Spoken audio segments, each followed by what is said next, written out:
Good morning and welcome to Trial TV Live. I am the Squeegee of Justice.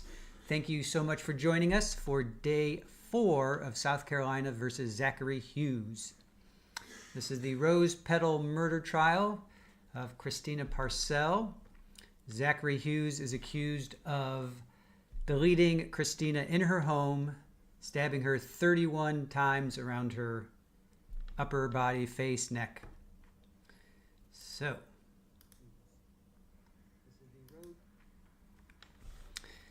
how's everybody doing today? Happy Valentine's Day.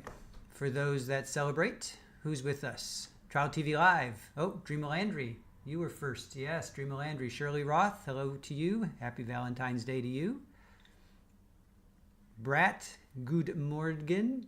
Oh, you got all kinds of fun stuff going on there. Bonjour, I think I saw you as well. Therapist, you know, good morning. Good morning, Leslie. Hello to you. Julie. Joanne Jedi Platypus. Good morning to you. Looking forward to hearing the ME and DNA evidence today. Yes. We've heard from pretty much everybody else, so I think at this point, that's where we stand.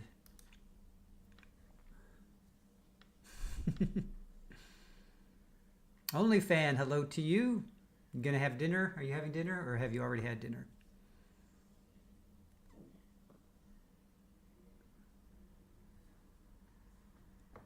Yes, good morning, Leslie. Thank you for that. Nan R, good morning to you. Random Fancies. Let's assume they didn't do it. They've been harassing this person heavily, and now she's deleted. I'm getting a lawyer. Cocobella 323, good morning to you. Irish Amy, how are you? Good morning.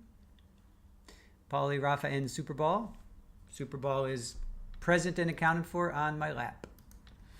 Joanne says, thanks y'all. I shall try to withhold my judgment until the defense has their turn. Always a fair thing. Debbie Blair, good morning to you. How are you doing? Good morning, good morning. Carol O'Neill, good morning to you. Happy Valentine's Day to everyone. Yep, Dream Landry. Hope everyone's having a good Friday. Friday, as Julie likes to say. Happy Friday. Cocobella, I like that name. That's fun to say. Cocobella. Random Fancies. Uncertain. I can find reasonable explanations. I need something more concrete to put him there. Carol O'Neill is wishing everybody a happy Valentine's Day. Yeah, let me see. Where do I fall with it? I think after those text messages, pretty obvious that he's guilty of the fraud, and we're not fraud, the harassment, I should say. That's pretty obvious. Drunky the Bear and Taylor. Hello, hello. Happy Friday. Oops, Taylor, good morning to you. Happy Valentine's Day. Drunky the Bear. Happy Friday and DNA Day. Pammy says happy Friday. Sorry, happy Valentine's and good morning. Good morning to you. OnlyFan, they might close the case with the medical examiner and DNA today. Yeah, that seems to be... those are the only two, right? Everybody else we've heard from. Gina Farley, good morning to you. Butterfly Dana. Gina Farley saying morning. Butterfly Dana, good Friday. Happy Valentine's Day to everyone. I still have some doubt. I'm definitely leaning towards guilt. But it's that DNA. I want to see the DNA. How do you get away with the DNA, right? Good pinball morning to all. Only fans wishing good. And Julie, God morning. Anja, good morning to you. Thank you for joining us. Yeah, this case is interesting. It definitely has it all. And the trial. Yeah, the trial that is, the case, everything. Yeah, it's a good one. As soon as I saw piano player, roses around Christina, I'm like, oh my goodness, we have got to cover this one. Actually, I think Widespread Panic was the one that turned us on to this one initially, back in maybe December. So we've heard from 28 witnesses, and 2 of them were recalls. So the state has definitely brought a lot of evidence. We've seen electronic evidence. We've heard from Celebrite, people that are Celebrite experts. We even had the U.S. Postal investigator, lots of officers, photographer. Oh, that was he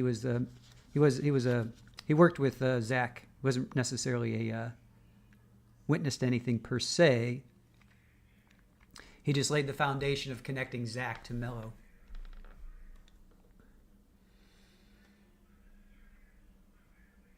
Yep, Anja, that's where we're all, the DNA and the medical examiner.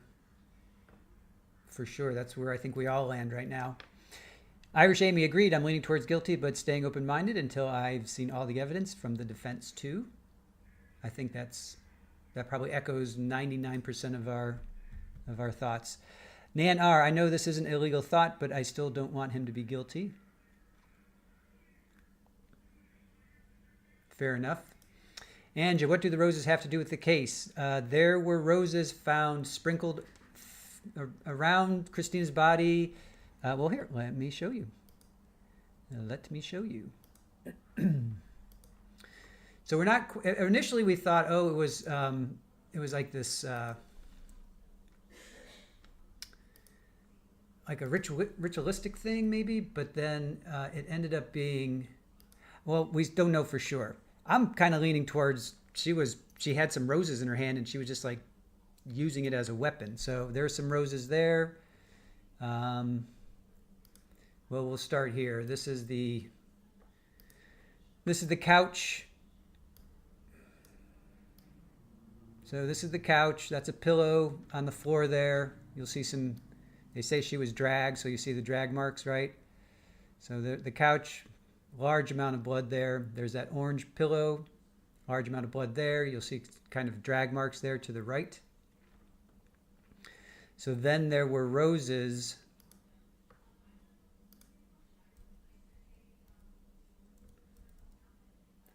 So there were roses kind of sprinkled about. So at first we thought maybe it was ritualistic, right? There's some petals, there's some actual flowers. So that's why we're calling it the rose petal. There was a stem, right? Those are roses because I see some thorns. And Drunky the Bear, yeah, we thought it might have been a flower delivery. Could have been that. OnlyFan, it wasn't as quote-unquote dramatic as touted. Yeah, I thought it might be kind of ritualistic. Oh yeah, then here's some roses in her. So this is that, what do you call it? Not bench, but shelving unit to the right of the couch. And that's her purse. So there were some roses scattered there. Random Fancy, about to start your drive to work. Right on. Safe travels. Butterfly Dana, there was a struggle in my opinion. Oh, 100%. Yeah, 100% struggle. Therapist, good morning to you. I wonder if it was law enforcement that started advertising it as the Rose Petal murder. I'm trying to think where that came from. Because other feeds are calling it like Twisted Secrets, child custody. I'm not sure where I got the rose petal from. Hellcat, good morning to you. Thank you for joining us. Appreciate it. Always nice to have you, one of our fantastic mods, in our chat. Joanne says, I'm still yet to see any wildflowers that a witness mentioned. Yeah, that was Dexter. That was Kaylin Ford. She was the crime scene analyst. She's our Dexter for this. Whoa, she's our Dexter for this trial. Maybe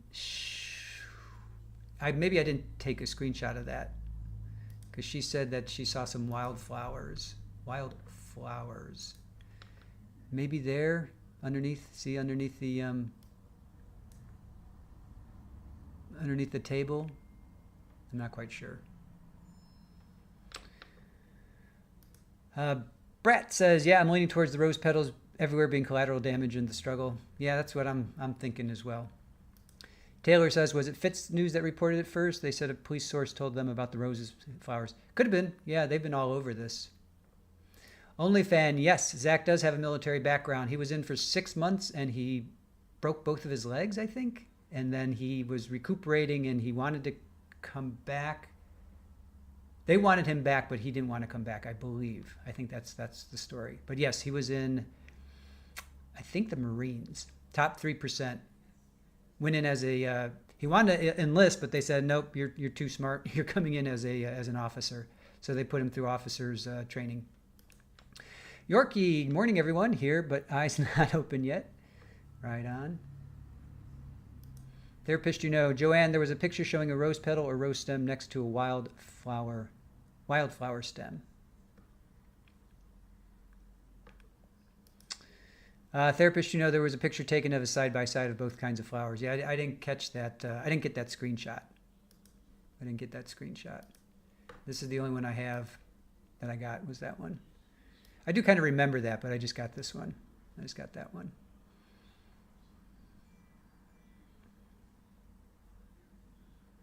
So I do remember her saying the wildflowers. You know, that was, in the cross, they brought that up as well. They talked about that as well. Yeah, Julie, I think maybe baby's breath. She said it was just wildflowers. It was just like what grows in somebody's yard, you know, that kind of thing. That was Kaylin Ford said that up on cross. Because you generally, right, you could buy baby's breath with roses, right? That's kind of what you do. Nan R, OnlyFan, all of that. I see him as vulnerable for some reason. It's not my usual go-to feeling. Willow Johnson, good morning to you. Thank you for joining us. Appreciate it.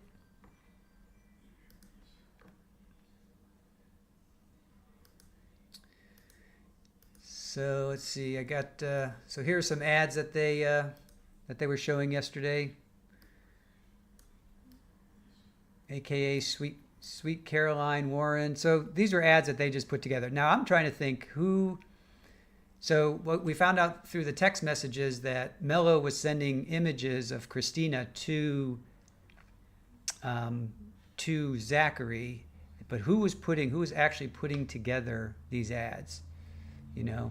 And they said the ads were different, you know, they were misspelled, you know, they were positioned differently. So I'm trying to figure out who actually put these ads together. Excuse me.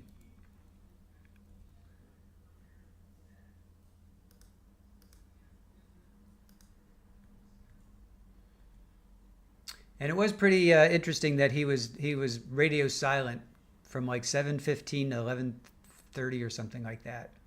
So that's not the best, right? That's not the best look either. And then the another big one I thought was the bike in the back of his truck. That was pretty big. So that's the photo from the flock camera. I thought that's pretty damning, if you will. Yeah, Drunky the Bear, and who spells post like post? Toast, right? He spelled it like toast. Hey, Shirley Roth. Good morning to you. How is the snow? How are you faring with 30 inches? Yep. Post like toast. Exactly. Post like toast. Post like roast. All of that.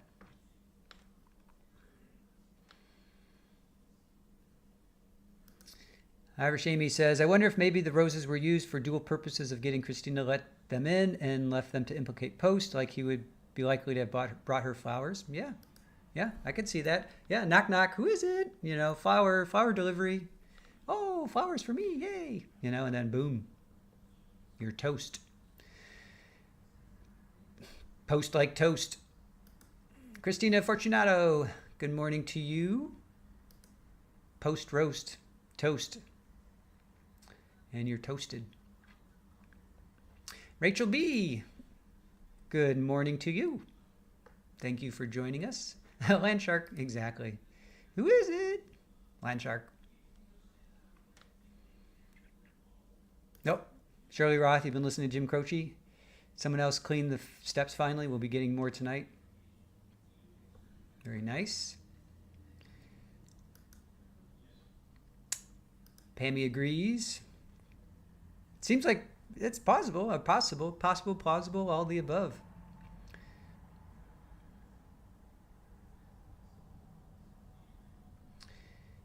Oh, hey, Al. Al Cantrell, how are you? Good morning. Was Zach and Mello business partners or lovers? Well, we're not 100% sure. They did say that they love each other. For lack of, whatever. Take that for what it is. Here's a photo of them. This might have been in Italy. So there's a photo of them. Possibly, well, Zach's the piano player, Mello's the music producer, lyricist, record producer. So partners, probably lovers, maybe. Really don't see much that swings that way.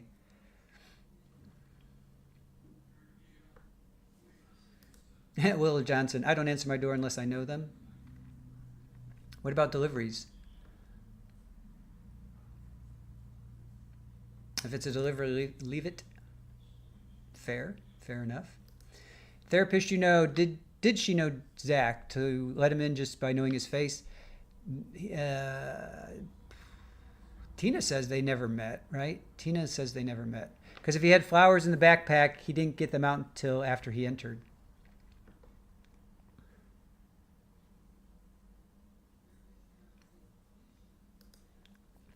Joanne says, I'm just surprised that victim's house didn't have some type of ring camera. There was a lot of ring camera around the neighborhood. They got, 4 neighbors? Well, Donna, right? Donna Gorman. And 1, 2, 3, they had 4 neighbors, 4 videos from 4 neighbors. And then Donna did not have, she just had her eyes. OnlyFan. Then again, he was a good looking dude. Christina might have been lulled into safety. Sure. I want to find out how tall he is because the one Shropshire, Harvey Shropshire, he estimated the writer to be about 6'5". So I want to know how tall Zach is. And just says, did Zach change clothes? Hoodie looked gray, then the person was dressed in black. As a matter of fact, we think, or what the state is proposing is, what is the state? They're saying, yes, that he changed clothes. Hold on, let me see if I can find that. Oh, you know what? Here, I have it here. Zach here. So there he is. I think that was the 11th, the 10th or the 11th. So you see, Anja, he's got a black hoodie, but then around, it's like the interior is gray. So that's what they're suggesting. He's not a hobbit. That's what they're suggesting, is that he wore the black jacket while he was riding the bike, and then when he knocked on the door, he flipped it around. That's what they're suggesting. Oh, yeah, here. Oh, okay, let me get this. Therapist, so she just let some stranger dressed in all black in a backpack into her house without knowing him or what he wanted? Yeah, and then here, OnlyFan. Trail cam showed reversible hoodie. Brett says, by the time the ring cam triggered, we only see his back entering. Flowers could have been in his hands by then if he, yeah, let's see, we got that one. Nope, no, not that. Don't want that, Chris. Hold on.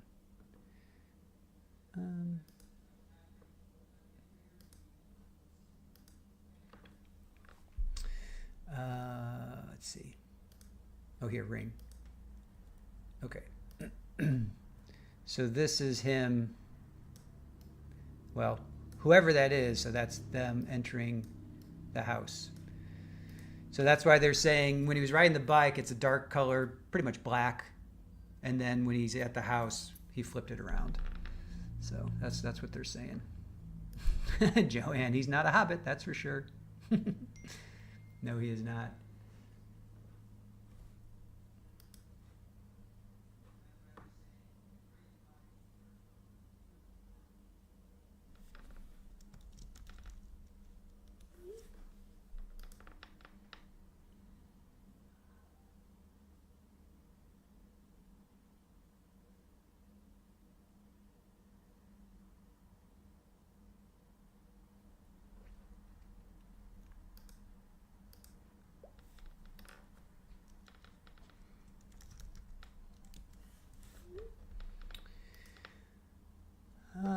Let's see what else.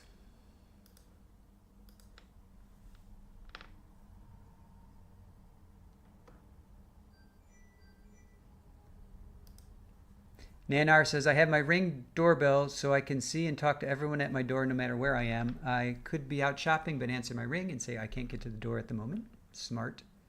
Smart. Shirley Roth says, you know he may have had the weapon, but if my door was slightly open, I'd try and shut it. Drunky the Bear, I feel like it's the morning and she was probably consumed with thinking of her job interview. That's true. Yeah, she left it. Her job interview was from 8:30 to 8:47, and then she got home at who knows? Oh wait, we do know what time she got home. She got home at 9:15, 9:12. She got home at 9:12, I think. Let's see, 9:12. Yep. So she got home at 9:12. And then this Ring photo that we're looking at right now is at 9:15. So her interview was at 8:47. She got home at 9:12. So what's that, like 10, 20 minutes or so? 20, 25 minutes-ish. So that's the timing that we're looking at.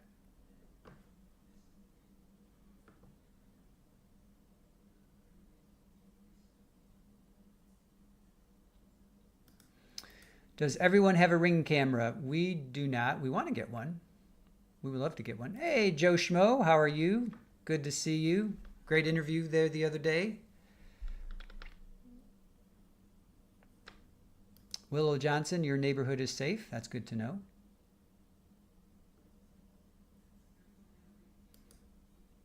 Gordon, good morning. Hey, folks, this is the earliest I've been late.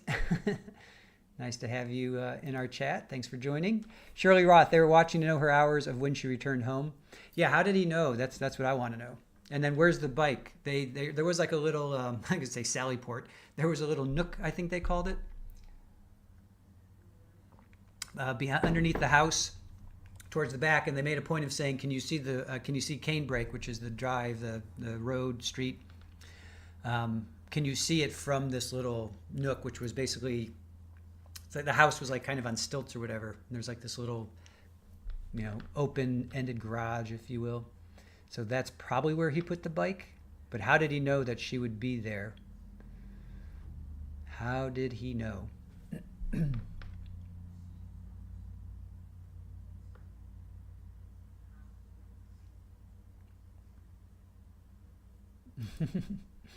Brat says, I have a Ring cam. Mostly it captures one of us or the Amazon delivery guy. Porch Pirates. Does it capture any Porch Pirates? Which is like so obnoxious. OnlyFan. I'm guessing either he's done surveillance before or maybe even Google images. We didn't see anything on his phone. Like Telus. Remember Telus the month before? He had like over 100 or 200 Google images of German's house. So we didn't see any of that in this case yet. And we would have, Sparkman would have given us that. He was all about all the text messages. Michael Land, he was electronics data as well. Michael Wild, he was a cellular analyst. Charlie Cunningham, digital forensics. Yeah, I mean we had a lot of people on the digital side. Brat says he was in the military. Wonder what kinds of experience he had. I think he was only in for like 6 months or something. Let me find that out. he was in and he broke both of his legs. So I'm assuming he was probably jumping. Sounds like, right, he was jumping. He fractured both of his legs.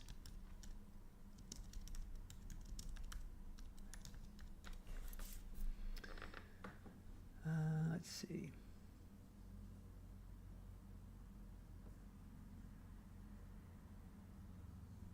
Well, there's a lot of Zachary Hughes out there.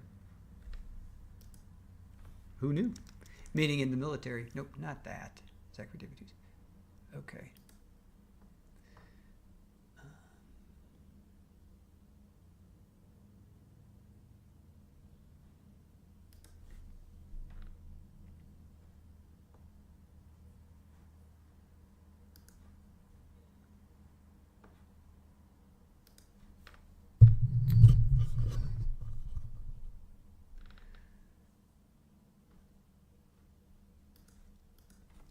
Well,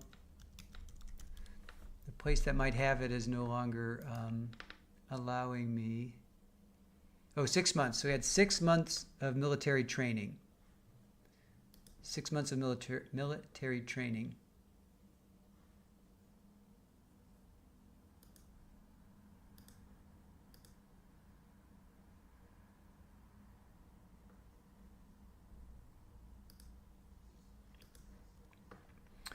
So 6 months. Therapist, not a lot of experience. The first 3 months of USMC is boot camp.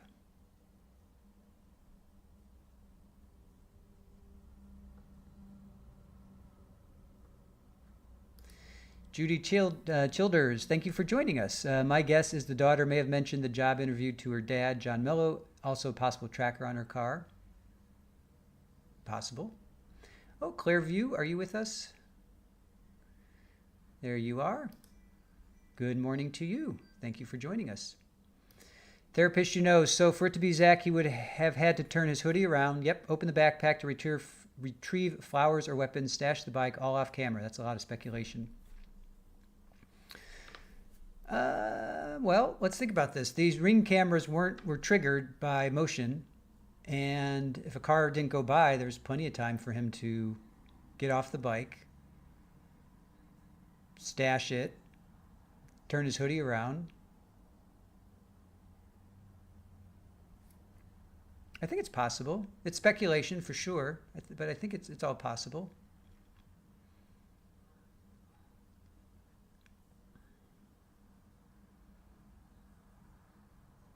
Oh, I'm sorry, Butterfly Dana.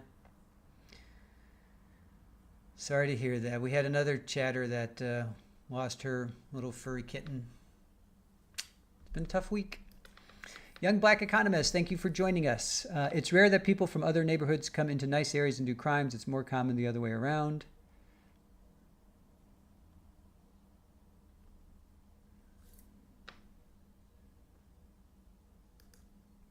Young Black Economist says that's an empirical fact nationwide.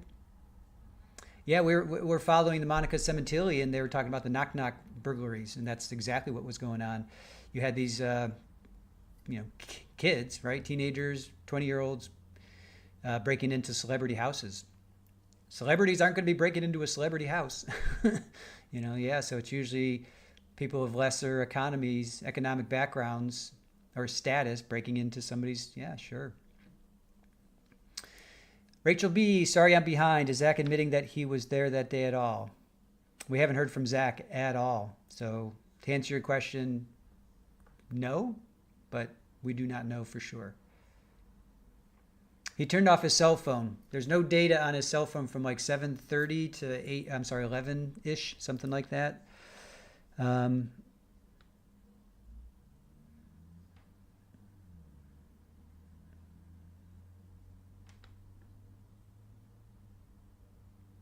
So 11:58, so almost 12. So there's no data from like 7:30 or something like that. Here you go. I'll post this. Rachel, this is, so he's not talking, but this is the data that has come in. So 7:42 to 11:34, the device isn't being utilized. So nothing, no cell phone, no Google search, no incoming calls, no text messages, nothing.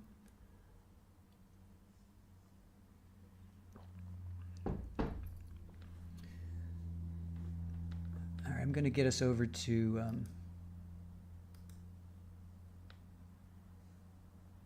okay, looks like we got a feed.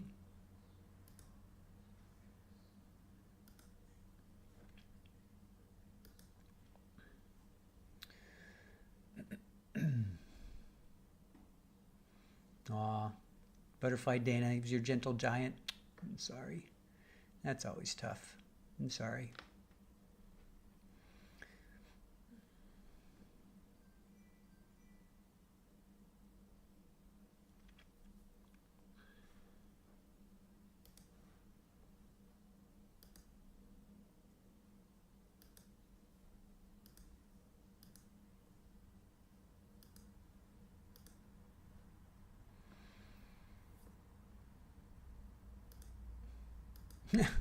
Therapist, OnlyFan, anyone who ever turns their phone off randomly is probably guilty. Yeah.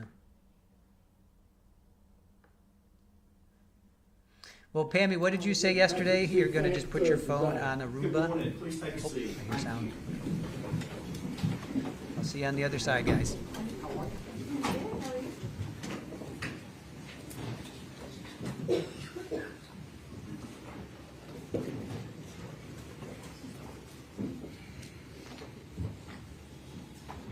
Hope everybody's doing well.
Ready on? Yes, sir. Thank you.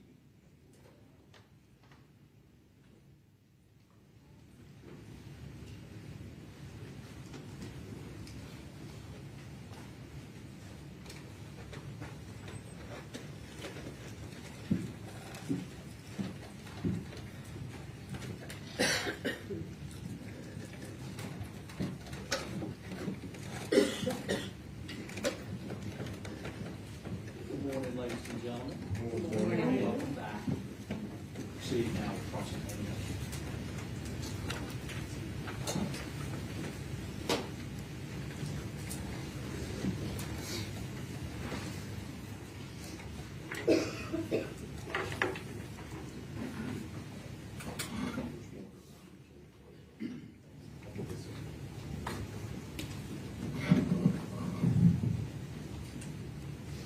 I gotta make this work. Good morning, Investigator.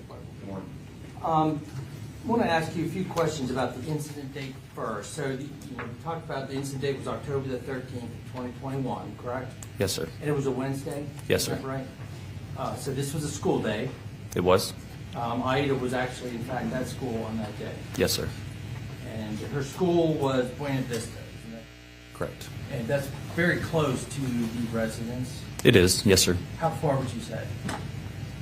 You have any idea? If you were driving, it would probably take a minute or two to get there. Okay, and we know that IED used to walk to school. Yes, sir. And so law enforcement showed up at the incident location about 11 o'clock, so Aida was scheduled to be home in a few hours after that, one would say, or mid-afternoon, correct? Yes, sir. Now, you mentioned you had somewhat of a familiarity with that residence because of an earlier investigation, something about harassment and or stalking. Now, you know that no convictions came out of those allegations, right? Correct. Your interview with Bradley Post was on October the 19th, 2021, right? Yes, sir. And that was at the Law Enforcement Center. It was. Did you speak to him on October 13th of 2021 at Canebrake?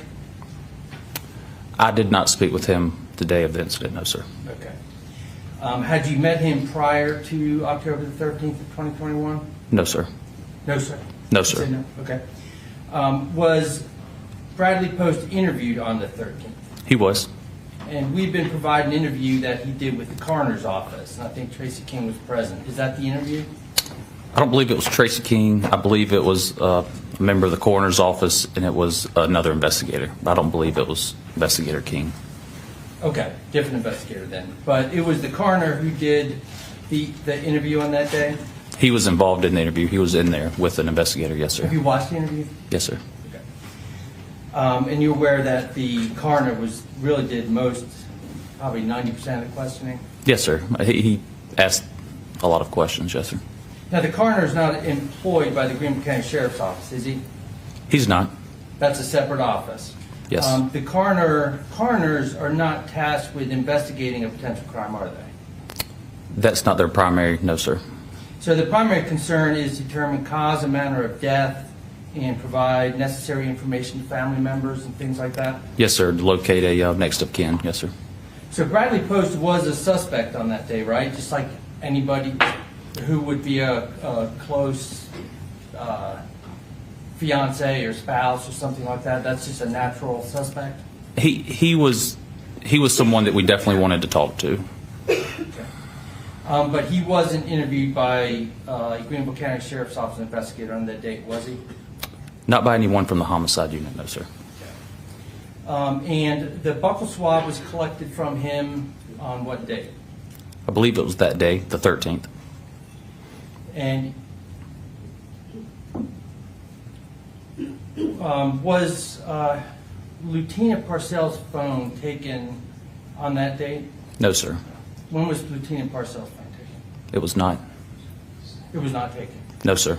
A buccal swab was taken from her, though, correct? Yes, sir. And that was on October the 15th of 2021? Yes, sir. The 15th. And what was the reason then for taking the buccal swab? So we could have something to compare and to, trying to think of the word, exclusions.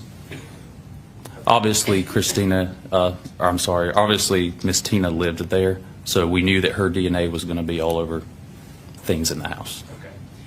And so the buccal swab was taken October 15th, 2021 at the Canebrake house? No, sir. When I met with Tina to get her buccal swab, it was not at the Canebrake house. Where was it? It was at a friend's house. Okay, but you did meet with her and Bradley Post on October the 15th at the Canebrake house? Didn't you? I did, yes, sir. Okay. Now, Bradley Post's phone was not collected by law enforcement on October 13th of 2021, is that correct? That's correct. And are you aware now from your investigation, by looking at the body cameras of other officers, that he was deleting photographs from his phone while waiting for law enforcement to arrive? I'm not aware of that, no, sir. No. Did you watch all the body cameras? Oh, I believe I did. Okay, so you don't remember that, him saying that? I don't recall that, no, sir. But he certainly had the phone from the incident date until October the 19th of 2021 and had every opportunity to delete, manipulate his phone in any way. Right? I know that he had possession of his phone until the 19th, yes, sir. Okay, now, on October the 15th of 2021, you spoke with Bradley Post at the Canebrake residence, Yes, sir. and you mentioned Tina Parcell was also there. Yes, sir. And you spoke to Bradley Post on that day? I did. Was your conversation with him recorded? I don't believe it was, no, sir. And at that time, Bradley Post asked you whether Ms. Parcell had been wearing her engagement ring, right? He had brought it up, yes, sir. Okay, so He had asked about the ring. I'm sorry. He asked about the ring, yes, sir. Okay, so presumably he didn't. If he had to ask you if she was wearing it, he didn't know. Correct. Okay. And he asked for the ring back. I don't remember if he asked for the ring back. I know that he just wanted to know if she had it, if she was currently wearing it. And he told you at that time about the clone that he had of Christina Parcell's phone, did he not? I don't know if he told me about it then, but I know he told me about it on the 19th when I interviewed him at the Law Enforcement Center. Okay. And would you, just to refresh your memory,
and I'm going to hand you what's been marked as Defense Exhibit number 60 for identification purposes only. Can you Yes, sir. recognize what is in, what the contents of that? Yes, sir. This is one of my supplemental reports. Okay, and actually, if you look through, it's actually, I believe, all of your supplemental reports.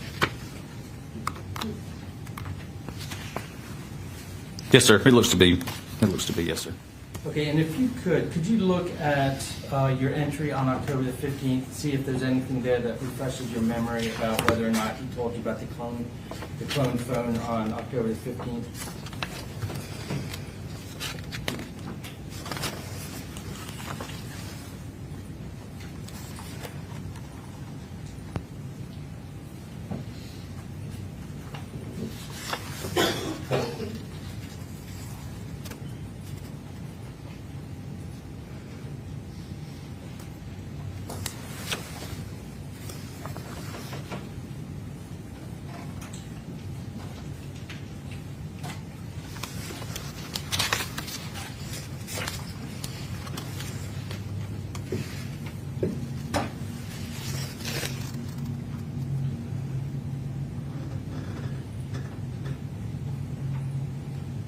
Okay. Yes, sir. He did.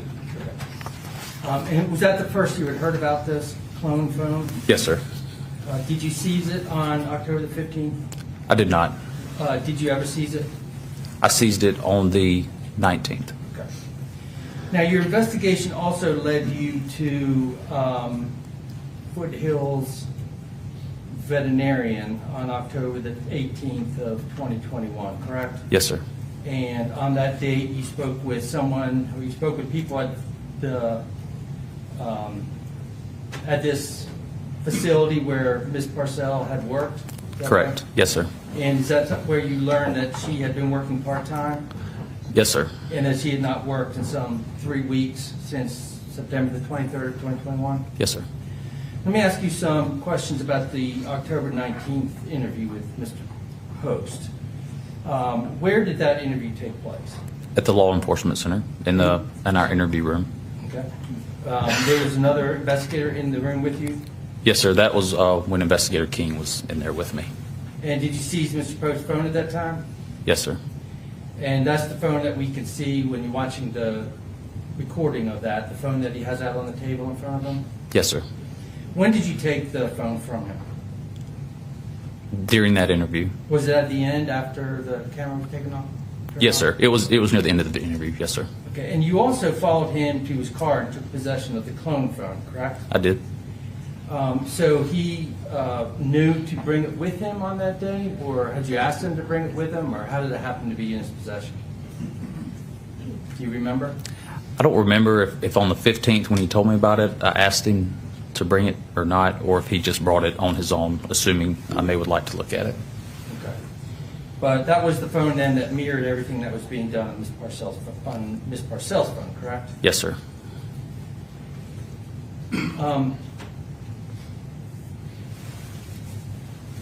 And prior to your meeting with Bradley Post, you did get search warrants for his phone, for the cloned phone, and also for a laptop that he had of Parcell's in his possession, right? Yes, sir. And then you gave Post's phone and these items to someone else with the Greenville County Sheriff's Office? I did. And that was Charlie Cunningham? Yes, sir. While those phones were being extracted, was Post allowed to leave the Sheriff's Office? Yes, sir. He left. And he went to his home? Yes, sir. That's where the laptop was. And the officers went and got that from him? His attorney came with him, and he went inside, grabbed the laptop, and brought it back out to me. That's all. That's the only thing I needed from the house. Now, there's been testimony in the case that on October the 19th of 2021, Aida Mello was taken into emergency protective custody. Is that correct? I believe so. Yes, sir. Did you participate in that? No, sir. Were other officers with Greenville County Sheriff's Office participating in that? Not that I know of. So it wasn't the Sheriff's Office who did that? The EPC, I'm not sure. I'm not sure what officers did it. Okay, but it was, it was the Sheriff's Office, right? Wasn't Dan Bevel the one who was leading that investigation? I know he was leading an investigation. Yes, sir. So you weren't consulted about that prior to them going out there? I remember being told that she was being EPC, placed in emergency protective custody. Now, we heard testimony yesterday from, maybe been the day before, I don't remember, but from a man named Michael Manigault, or Manigault, I'm not sure how it's pronounced. How did you come across his name? From Investigator Bevel.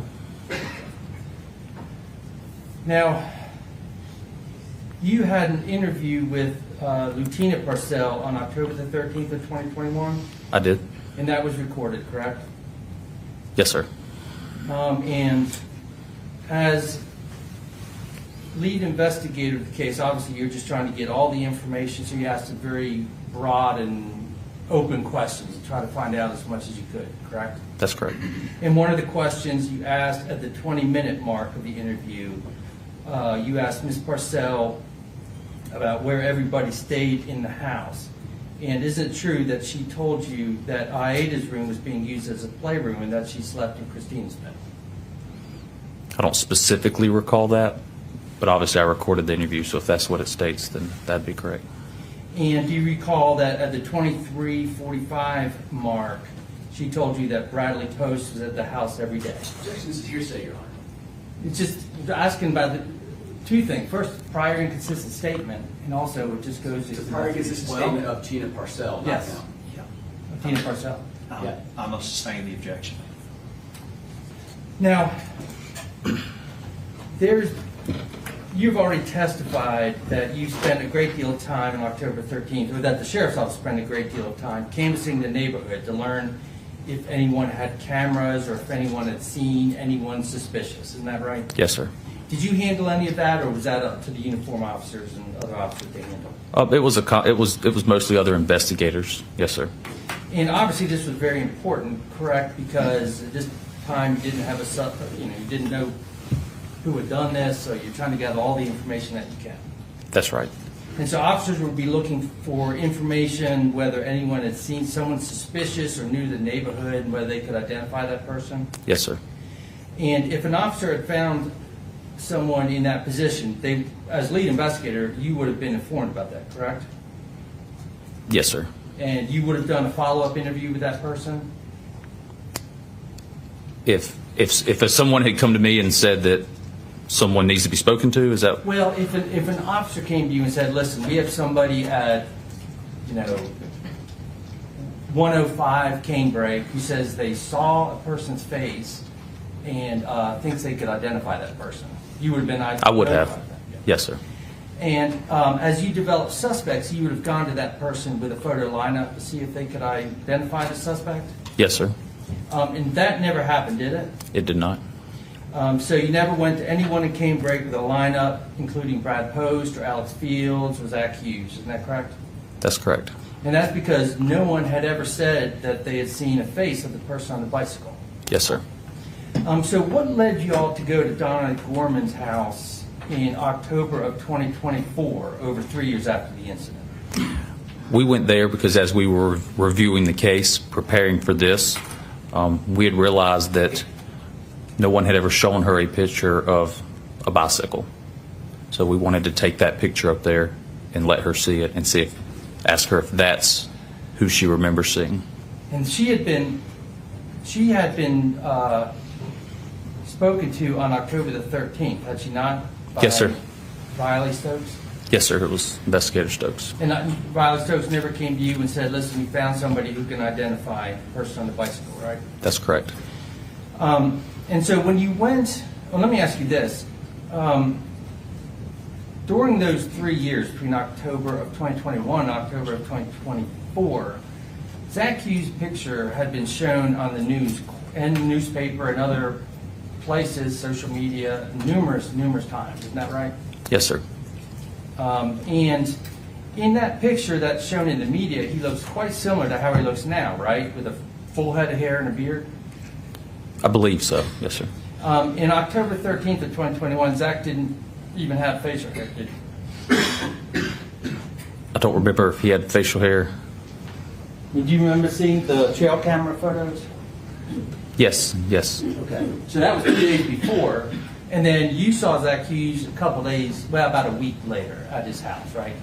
Yes, sir. And he was clean shaven on that day? I believe he was. Yes.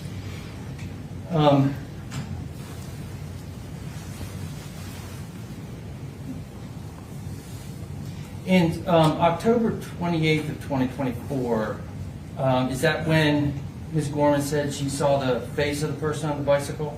Yes, sir. Did she tell you she could identify the guy on the bike? Sir?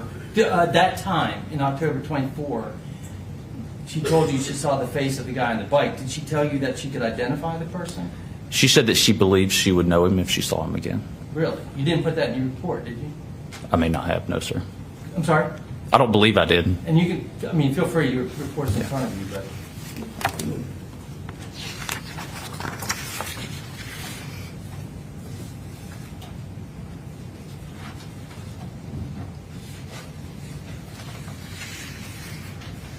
No, sir. I didn't put that in there. And you would agree that identification of a person in a case like that is very significant, is it not? Yes, sir. Did you show her a photo lineup? I did not. You did mark in your report that she told you that she would not be able, or she would be able to say it was not Bradley Post on the bike, right? Yes, sir. Okay, now your theory is that Zach drove the morning of October 13th from the Mountain House, which we've heard testimony is about an hour away from Canebrake. And in the summary that you provided, you say that he turned his phone off so he couldn't be tracked at 7:45. So if Zach Hughes left the house at 7:45, there's no way that Zach Hughes could have been there at 8 to 8:15 to be seen by Ms. Gorman, is there? No, I didn't say that he turned his phone off. There's no activity on his phone. Okay, no activity. Okay. How many ring cameras and surveillance cameras do y'all have that show the guy in the bicycle? From specific locations, I know that we have one.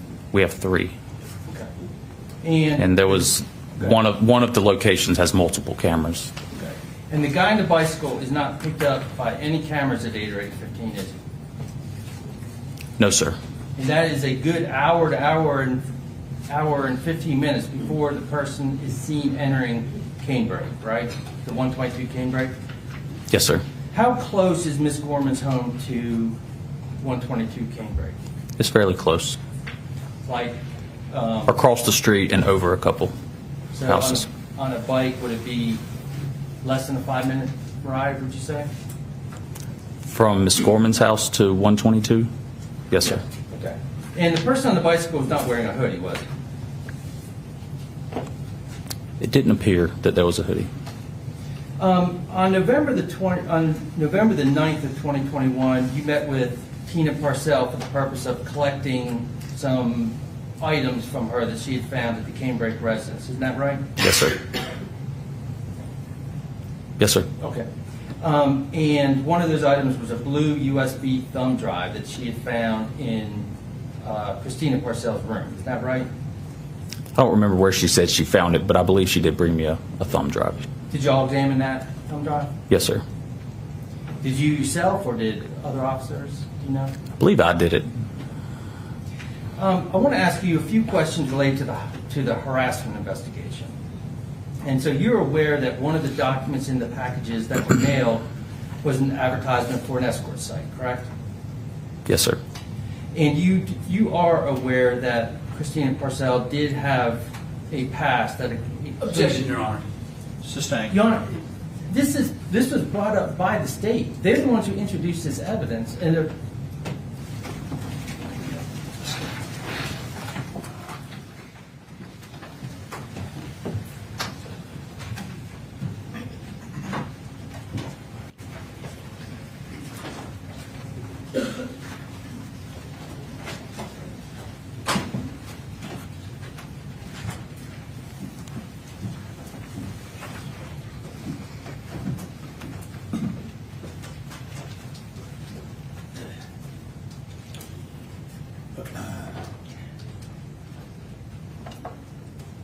Yes, sir.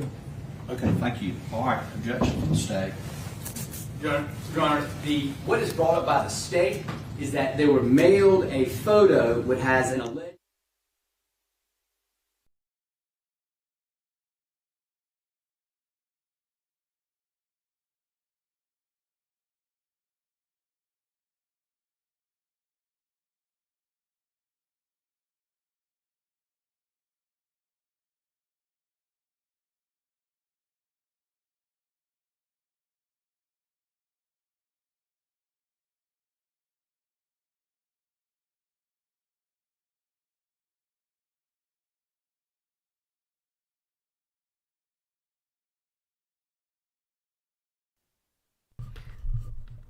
So we, excuse me, we were just about to hear them argue, and then they cut it.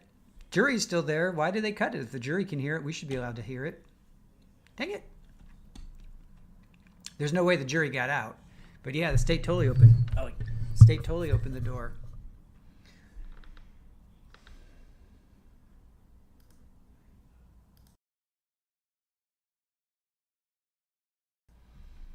Yeah, I don't understand why we can't hear it. If the jury can hear it, why can't we hear it? Yeah, Irish Amy, they mute the drama.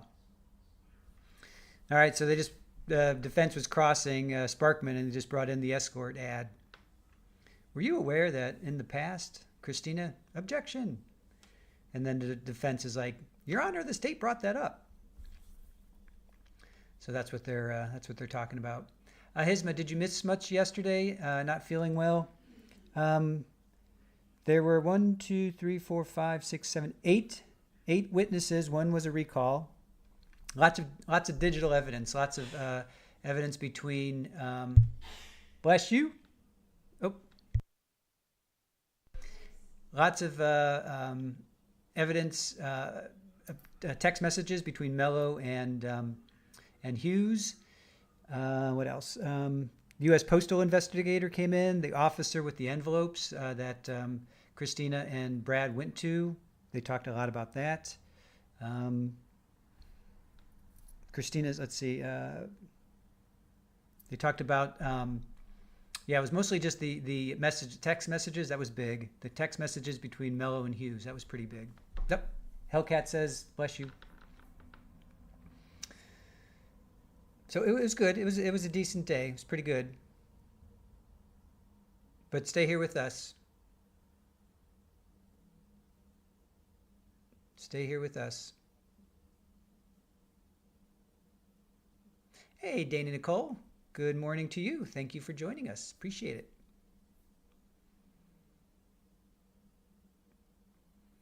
Pammy, he's on the trail cam 2 days before with no beard or long hair. Yeah, he's got like a mohawk, he's got shaved hair, and then he's got a ponytail or something. The witness says, I'm not even sure how to describe that.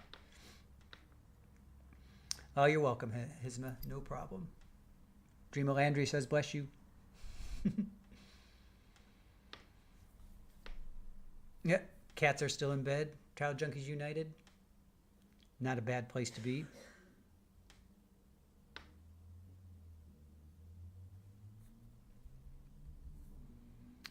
So Sparkman was on the stand yesterday, and then they ended at cross, and now that's what we're hearing right now.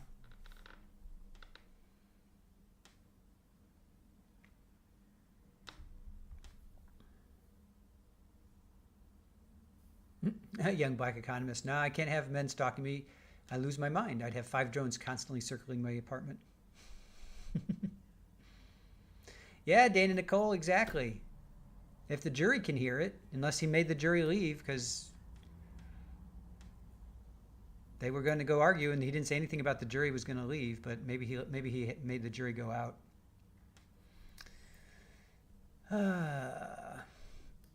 Child Junkies United, not at 49 degrees and overcast, no reason to hurry around and get up. Only fan, arg. I wonder if the trial will go south. We've seen strange things. We've seen strange things. Irish Amy, I only just got out of bed and did my exercise, and it's 3:30 p.m. I know, I hear you. Hey, at least you did your exercises. Brat says, if in sidebar, and they have the white noise machine, jury may not be able to hear. That's true. Yeah, maybe they didn't kick him out. Dana Nicole, even then, since when can we not hear them? We heard all the CP arguments. Well, this is a sidebar, I guess. Yep, Crowd Junkies United might have one of those white noise machines. Irish Amy, breaking news! There's blue sky visible in the UK today. That is rare, especially for February, right?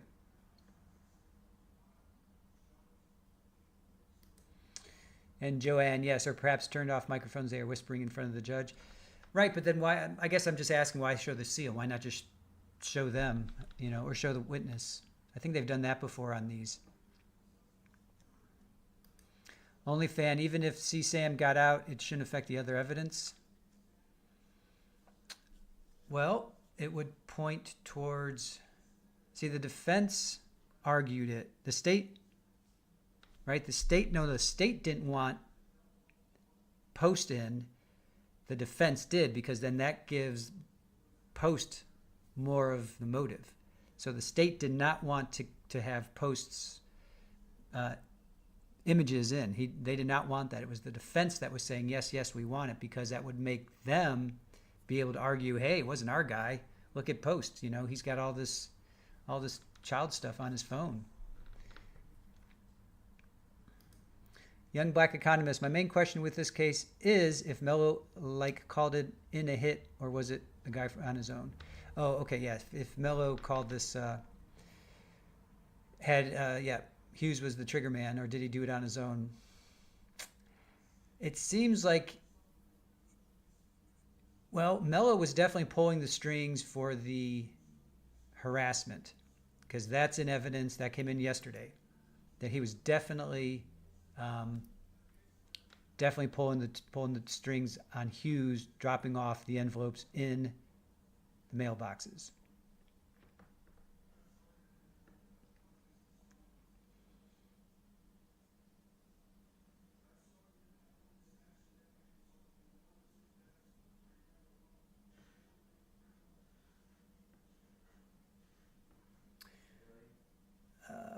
Why can't I see that one? Child Junkies United, I'm trying to pull up. I'm not seeing your one post. That's really weird. I'm only seeing this one. Child Junkies United, Post wasn't the one. He had no blood on him.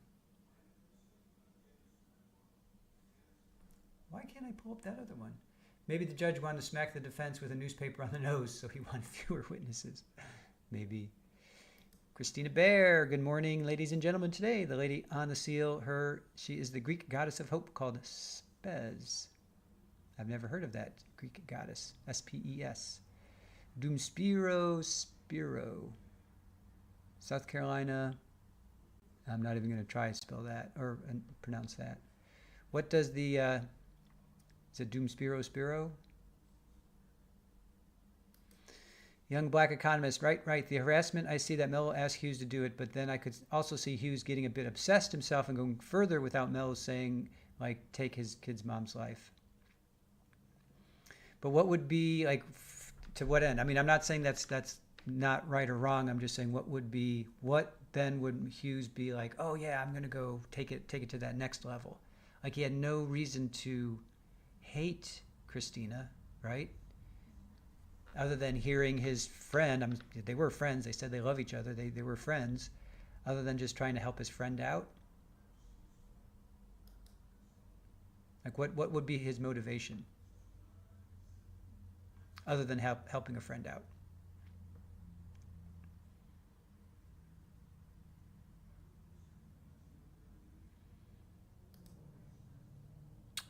Young black economist, unless Mello knew about the CSAM, then I could see that. Joanne says, wondering if they ever recovered the hoodie that Hughes was wearing. They did not. The only thing they recovered was his glove. Well, a 6-pack of gloves, and there were only 5. That's the only thing. And a gas can, didn't have anything to do with anything, and some rope, didn't have anything to do with it. So that's all they've recovered. No hoodie, 5 gloves in a 6-pack, so 1 set of gloves were missing, and no hoodie. I don't even think they recovered a backpack.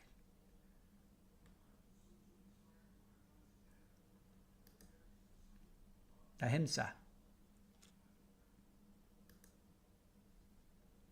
There's friends and friends. Yes, friends with benefits. Who knew? Who knew what they were doing? Yeah, oh, they did discover some knives and some sheaths, but not the knife. Dreamer Landry, I'm surprised he would use a knife because his hands is his life. I agree. That's a really good point. That is a really, really good point. Yeah, because with Monica Cementilli, we know Baker, cut his finger. Yeah, and 31 stab wounds, he could have very easily sliced his fingers, and then that's it. He's done. That's a really, really good point. I should have realized that, because as a guitar player, I mean, your hands, your fingers, that's it. Don't touch. Like George Costanza when he was the hand model.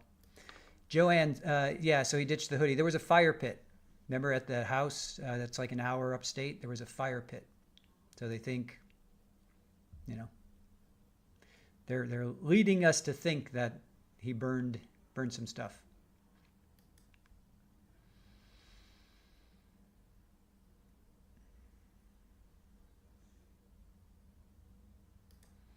Irish Amy says, going to Mello's intimidation tactics with the lawyer and Christina, I wonder if something similar was threatened against Hughes, and that was why. Still circumstantial, though. Yeah, that's what we were thinking. What does he have on him? What does Mello have on Hughes? I agree. Yeah, sheets. Yeah, sheaths. At first, I thought she said sheets, and I wrote down sheets, and then I think OnlyFans said sheets. I'm like, oh, yeah, duh, sheets. Child Junkies United, I would like to know if the child knew Zach. Oh, wait a minute. Yes, because he was in Italy. Yes. Oh, they're back.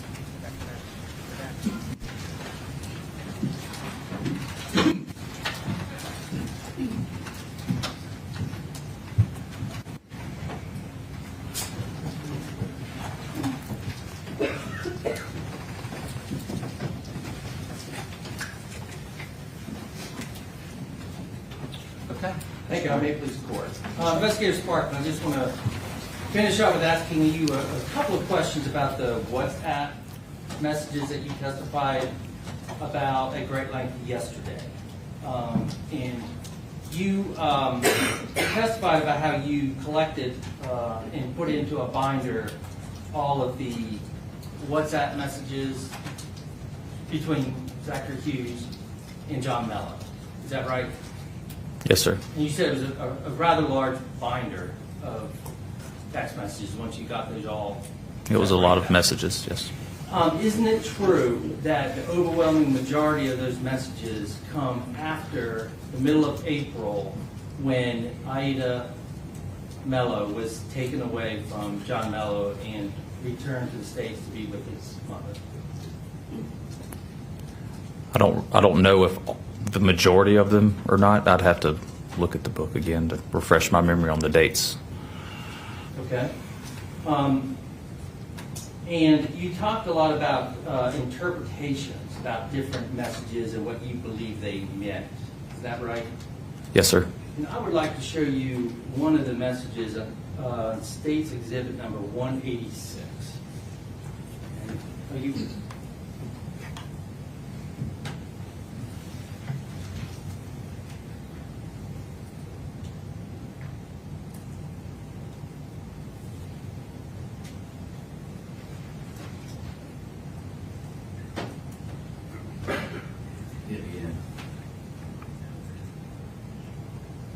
Okay. All right, are you able to read that? I could read that, yes, sir. Okay, thank you. So this is, again, State's Exhibit 186, and I would just want to point your attention to the one that's the second message on the left on that page. And I'm not going to ask you to try to decipher everything about that, but in that message, we see, on the first line, we see the name Aida, correct? Yes, sir. And then at the end of that line, you see the word doomed. Isn't that right? Yes. So one interpretation of that message could be, and do you remember the date of that?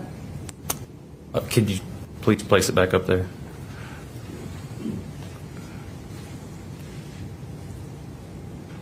The 13th, October 13th. And one interpretation of that message could be that John Mello believed that his daughter, now being returned to the States to live with Christina Parcell, meant that she is doomed. I think there's way too many words in there for me to say that. I will agree that those two words are in there. Thank you. No further questions. All right, any redirect from the stand? Yes, Your Honor. A couple questions.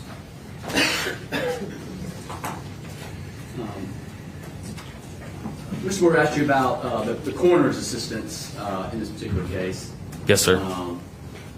Do they respond to all homicide investigations? They do. And sometimes do they assist y'all in various duties?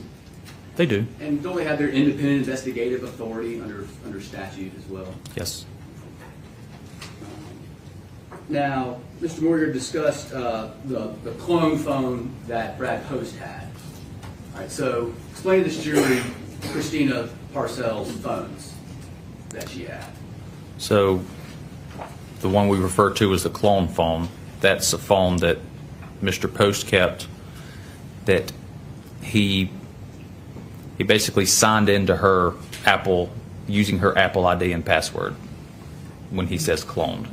So everything that she does on that phone is not cloned. So he'd be able to see the stuff typically that Apple backs up, like if you restored your phone from iCloud, emails, contacts, certain text messages and phone calls. That's how that phone was set up. And he also had Life 360 on her as well. Yes, he had the Life 360 app, and she was a part of his group. They could see each other's locations. And did you review the downloads of the phones of Christina Parcell? Yes, sir. And you reviewed all of them? Yes, sir. All right. In any of those phones, is there any communication with Zach Hughes? No, sir. Is there any email, text message, WhatsApp, Signal, whatever, any kind of application that you saw, any conversations with No, anything sir. related to Zach Hughes? No, sir. All right. They asked you about Donna Gorman. Yes. And so when did Riley Stokes speak to Donna Gorman?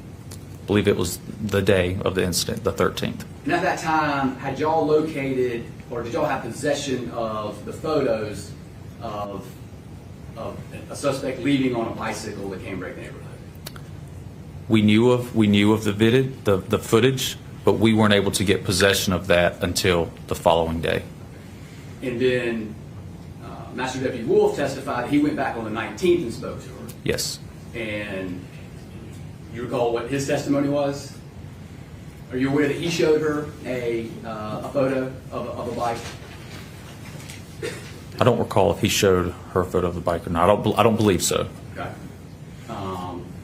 And so, and then 3 years later, are you working with the solicitor's office on preparing this case? I am. And did you make a decision that you needed to talk to Donna Gorman? Yes. And when you went out there and talked to her, did you take down what she told you in a report? Yes, sir. And did you show her a copy of the individual on a bike? Yes, sir. Did you ever show her any photos of Zach Hughes? I did not.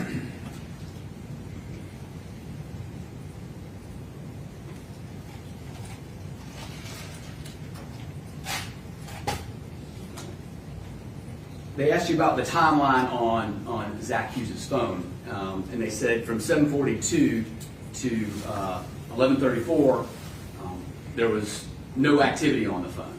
That's right. But you know that at 7:42, he 7:42 he unlocks and plugs the phone. Yes, sir. Now, can he do that in his car? He can.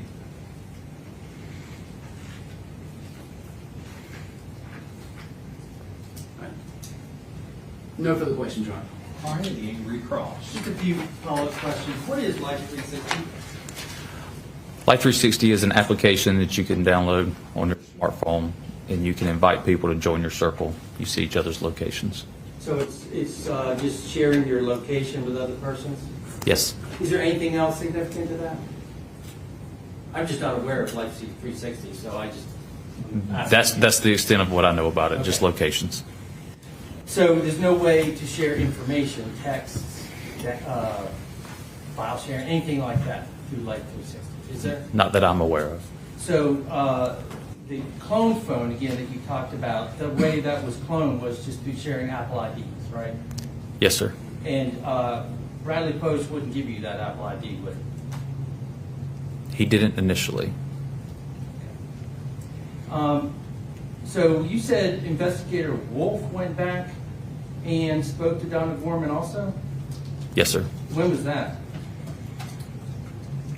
I don't remember the exact date, but it was a few days after Investigator Stokes. Okay, so before you met with Brad Post on the 19th, you think? I don't recall. It was close to that time. Within a week or so of the incident? Yes, I'd said it was. So neither Riley Stokes nor Investigator Wolf came back and said, we have a person here who says they saw the face of the person on the bike and thinks they can identify. That's right. So nobody ever went out there because she never told you she could to show her a photo lineup, right? That's right.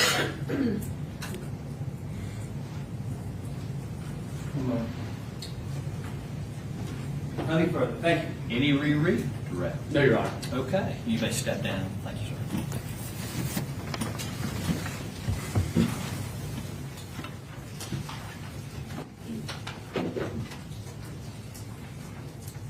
Your Honor, the state would call Dr. Claire Rose.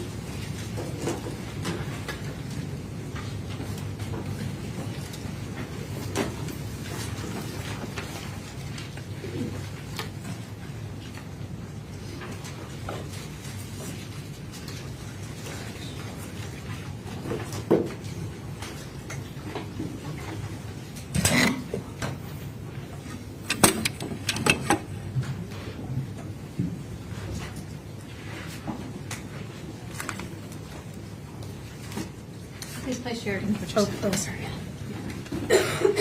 Please place your left hand on the Bible. Raise your right hand. Do solemnly swear or affirm to tell the truth, the whole truth, and nothing but the truth, so help you God. I do. Thank you.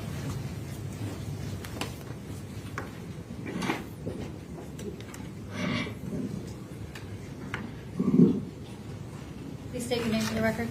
My name is Claire Rose, C-L-A-R-E, C-L-A-R-E, and the last name spelled R-O-S-E. Dr. Rose, good morning. Morning. Can I actually just scoot up just a little Oh, bit? I'm sorry. Can you pull the microphone a little bit closer just so the jury can hear you? Thank you. Dr. Rose, could you tell the jury where you're employed and what you do for them Sure. currently? So I'm currently employed at the Greenville County Medical Examiner's Office, and I'm one of the medical examiners there. And what kinds of things are part of your duties as a medical examiner with the Sheriff's Office? As a medical examiner, I perform autopsies on deceased individuals to determine the cause and manner of death. Could you talk a little bit about your education and background that led you into taking this role? Sure. So I did my undergrad at the George Washington University, where I received a degree in biological sciences. Following that, I did a 4 years of medical school at the Medical University of the Americas. Following medical school, I did 4 years of residency training in anatomic and clinical pathology at the University of Knoxville, the University of Tennessee Medical Center in Knoxville, Tennessee.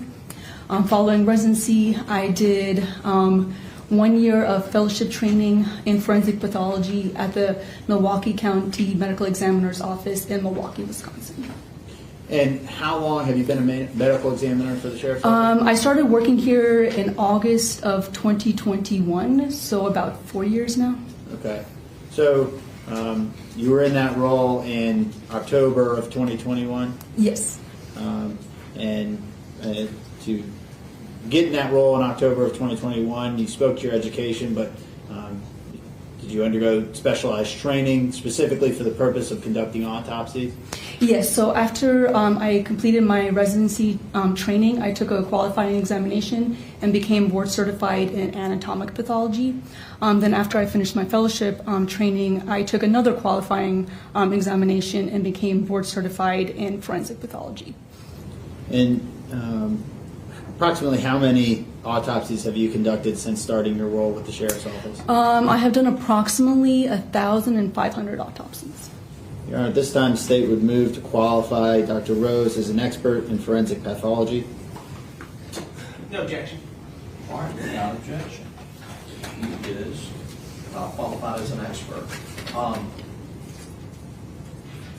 Ladies and gentlemen, a person, as I've said with other experts, normally a person cannot give opinion testimony, and when a person testifies, they must testify as to what they either saw or they heard or they sensed by smell. However, there is an exception when someone is qualified because of education or experience, and they are permitted to give their opinion in certain areas if the court qualifies them this way, and this witness will be qualified in the area of forensic pathology to give an opinion, testimony in this area.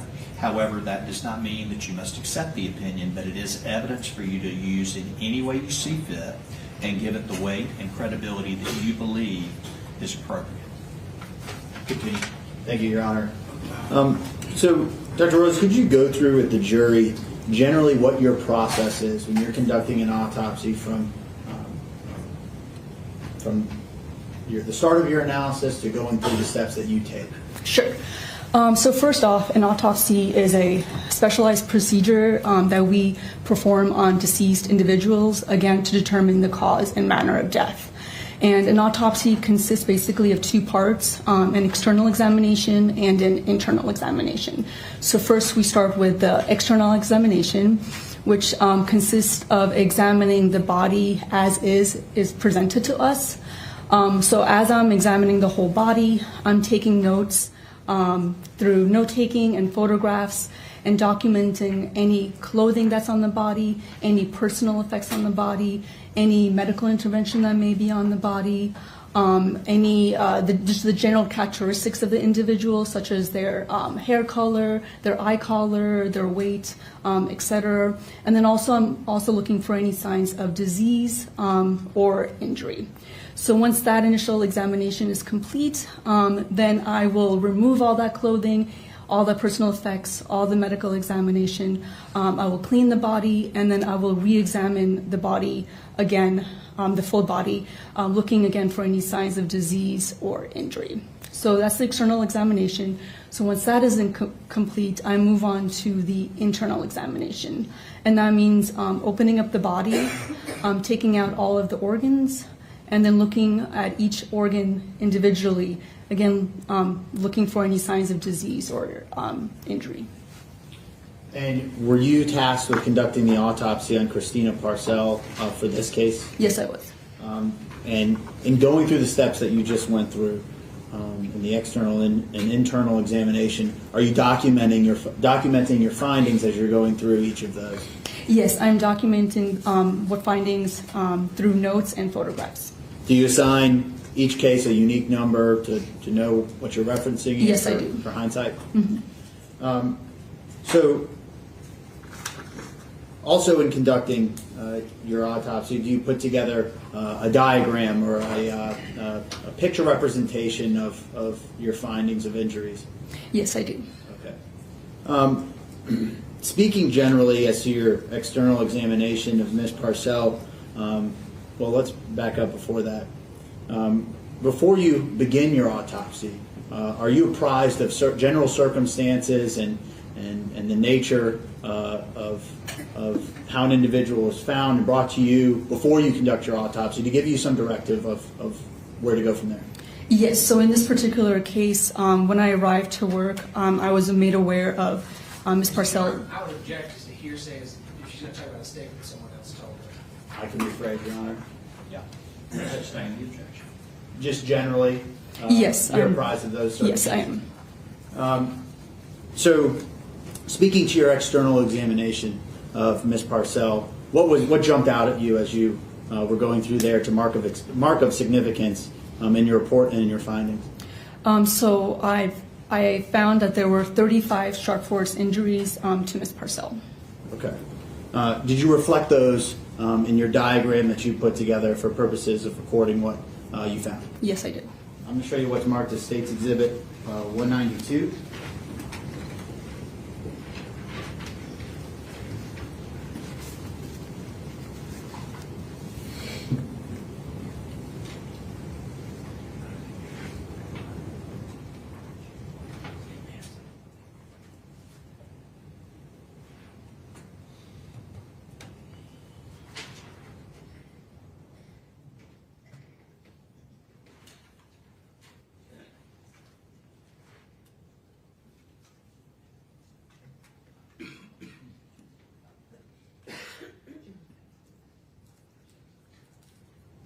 I'm going to show you States 192. Yes. Is that the diagram that you put together? Yes, this is the diagram I created. Okay. Your Honor, this time the State moves into evidence. States 192. No objection. Objection number 192 comes from the record. Dr. Rose, speaking to how you received the body before you start conducting your autopsy, are there protections put in place to preserve what might potentially be collected as evidence at the time of the autopsy and maybe even down the road? Sure. So the body is placed in a body bag and sealed, preventing from anyone getting into the bag. Also, handbags are also placed around both of the hands to preserve any evidence that may be present. Okay. But otherwise, the body is brought to you as is from the time it's found? Yes. That's important to preserve for any findings that you may make or anyone afterwards. Is that Yes. right? And while you're conducting this autopsy, is there a forensic technician with the sheriff's office with you to collect evidence for purposes of the case? Yes, there was one forensic technician present during the autopsy of Ms. Parcell. Okay. I want to go through with you some findings that you made on State's Exhibit 192 as it related to Ms. Parcell. I'm going to start.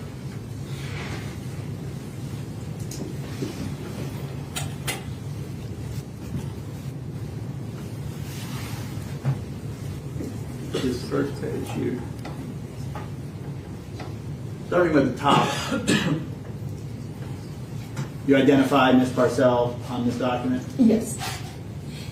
And then you make a note there. Could you explain to the jury what the difference is between a stab wound and an incised wound? Sure. So first I'll just say what a sharp force injury is. So a sharp force injury is an injury caused by a pointed or sharp-edged object. Examples of this include a knife, which is the most common object that we see during our work, but it also may include other objects such as scissors, a fork, screwdriver, basically anything that has a sharp or pointed edge. So then sharp force injuries, if it's a knife, Then we have either a stab wound or an incised wound. And now a stab wound is a wound that is deeper than than its length on the skin, and an incised wound is a wound that is its length is longer on the skin than it is deeper.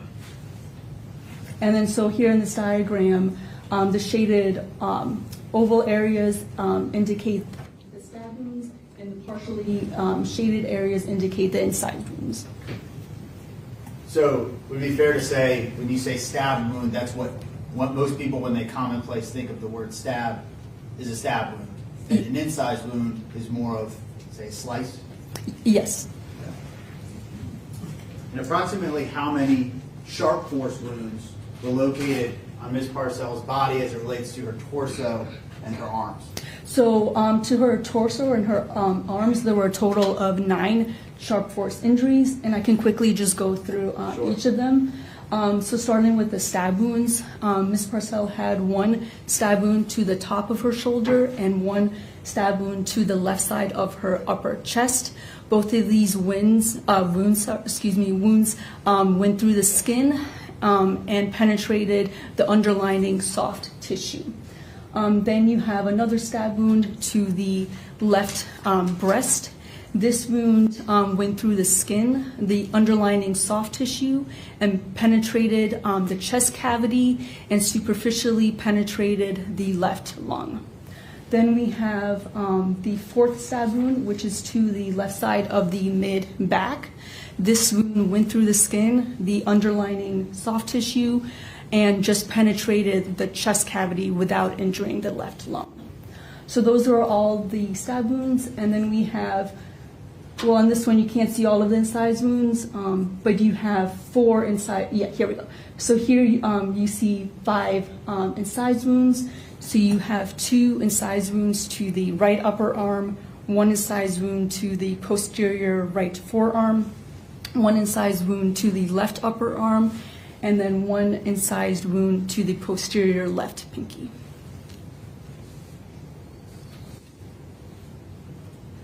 I'm going to show you the second page here.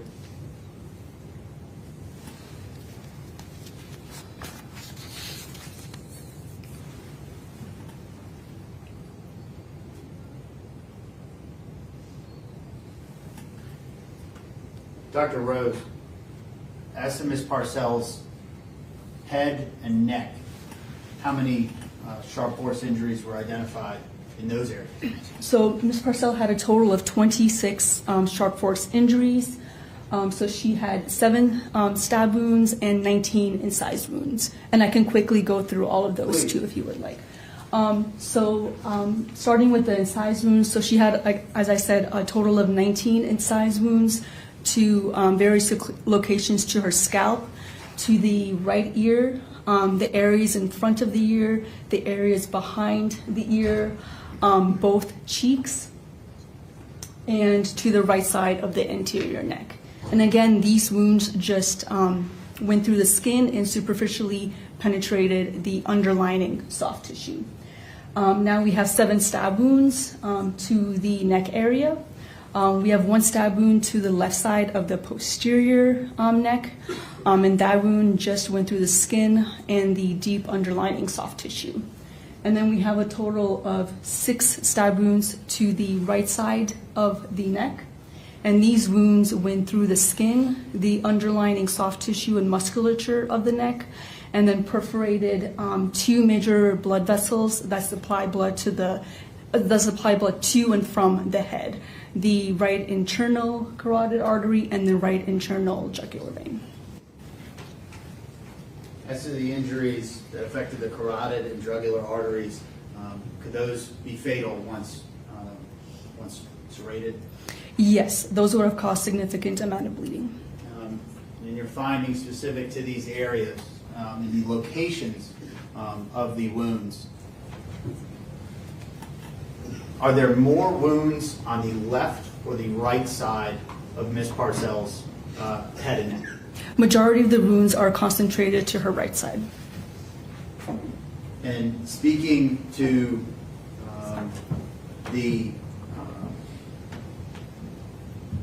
how the location of these wounds and the number in significant areas, pointing you to the stab wounds on the right side of Ms. Parcell's neck here. What would you say was, when you're determining the cause and the manner of Ms. Parcell's death, which wounds brought the most attention to you? Which were the most significant in your analysis of making that determination? The most significant stab wounds were the ones to the right side of the neck. The group of 6, well, 5, and then 1 you can't see, but it's on the kind of, if you move the sheet a little bit down, you will see 1 stab wounds to the right side.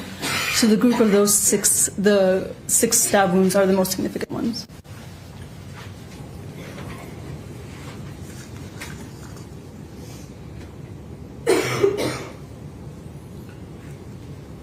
Dr. Rose, could you explain to the jury what blunt force trauma is? So blunt force trauma is just injury to the body that's caused from the body impacting an object or the body impacting an object. Did you observe findings of blunt force trauma as it relates to Ms. Parcell? Yes, I did. What were your significant findings there? So Ms. Parcell had contusions or bruises to the left side of her face, her anterior neck, and 1 contusion to her left knee. She also had tiny abrasions or scrapes to her right cheek, her neck, and her left upper extremity. She also had 2 small lacerations or tears in the skin to the right side of her forehead and to her left eyebrow. Additionally, she also had hemorrhage within her scalp and hemorrhage within the left temporalis muscle, which is just a muscle that sits just underneath the left side of the scalp. So, speaking to the findings of sharp force injuries with relation to Ms. Parcell, are you able to make any substantial findings as to the type of object used or specifics related to that object? So the appearance of all of the sharp force injuries are consistent with a knife being used.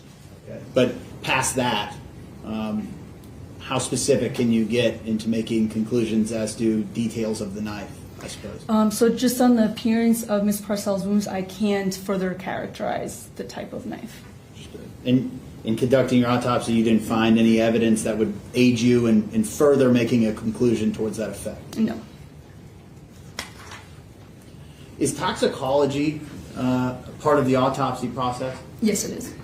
What is toxicology for the juries? So during the autopsy procedure, I may take samples. For example, I may take blood to run toxicology just to see if there's any drugs in her system that may have contributed to the individual's death.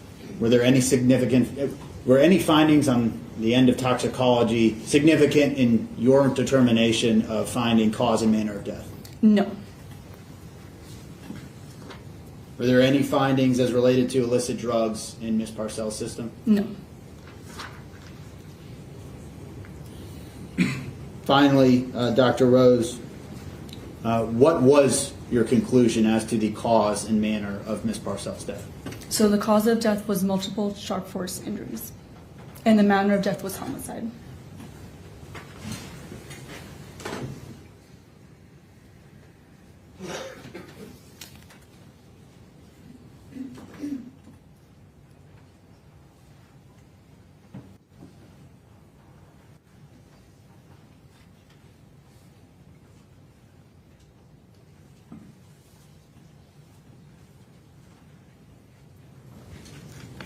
Dr. Rose, just bringing your attention back quickly to the object that might have been used to cause these sharp force injuries.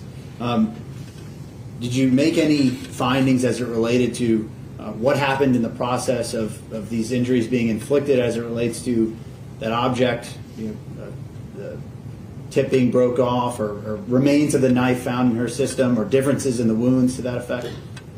Can you repeat the question? So in trying to make a finding or looking for findings as it relates to the object that may have been used in inflicting these wounds, Were you able to find any evidence of differences in the wounds, that a different object might have been used or something happened to the object in the course of inflicting these injuries?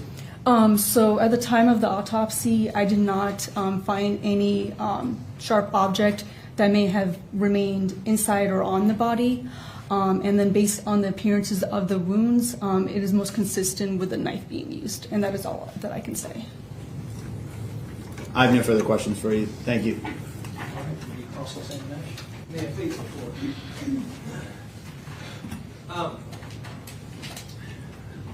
Dr. Rose, when did you start? You testified you started in August of 2021. Correct. Do you remember what day in August of 2021? I do not. Okay, that's okay. You conducted this autopsy on October the 14th of 2021? That is correct. So at the time you conducted this autopsy, you had been on the job just about 2 months, right? Correct. Okay. You were asked about toxicology. Do you remember that? Yes. And isn't it true that the toxicology showed that Christina Parcell had amphetamine in her system? Isn't that true? Correct. And isn't that a controlled substance? Yes, it's a stimulant, yes. Yeah.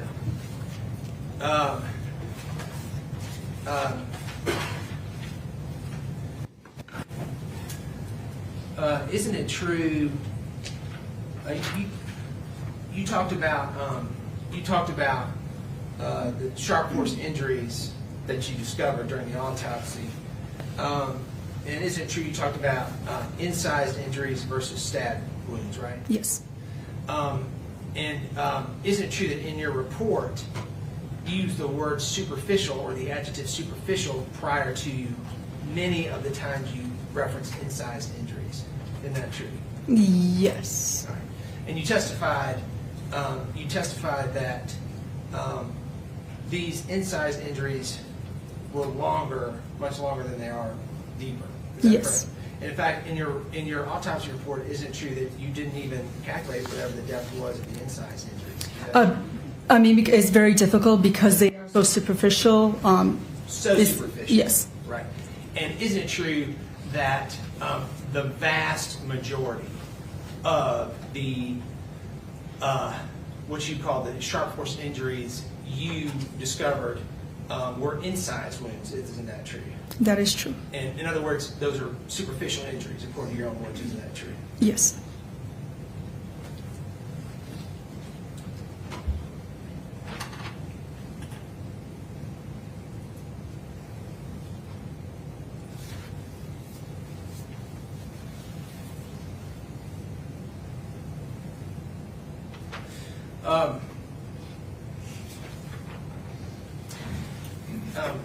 Isn't it true that you calculated that Christina Parcell weighed 163 pounds? Is that right? I believe that is correct, yes. And she was wearing acrylic fingernails. Is that right? That is correct. What color were they? Were they red? Let me double check. Yes, they were red. Correct.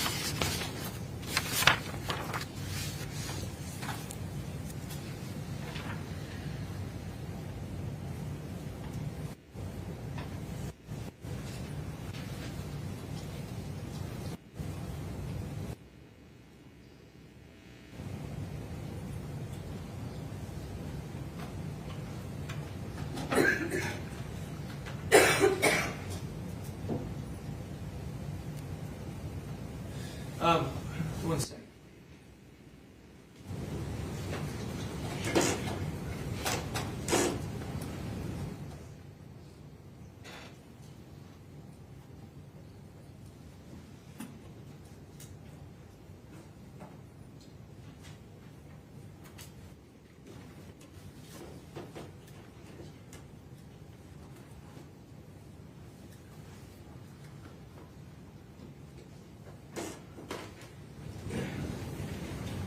Thank you, Dr. Rose. None further. Can you redirect? Yes, Your Honor, briefly. Dr. Rose, speaking specifically to the amphetamines that Mr. Moorman brought up, were the amphetamine findings in the toxicology consistent with a prescribed amount? Yes. And amphetamines, is that the active chemical in, say, Adderall? Yes. And he spoke a lot as to the incise wounds and stab wounds. found on Miss Parcell, just as to the right side of her neck, how many stab wounds were there? There were 6 stab wounds to the right side of the neck. Thank you, Dr. Rose. I have nothing further for you. Just briefly, and Dr. Rose, he asked you about the quantities being consistent with prescriptions. Isn't it also true that it's possible to get illicit drugs in the same quantities as prescription drugs? Isn't that true? Sure. Okay. Nothing else. Nothing to say. Thank you, ma'am. Thank you. Can I sit down? You look good.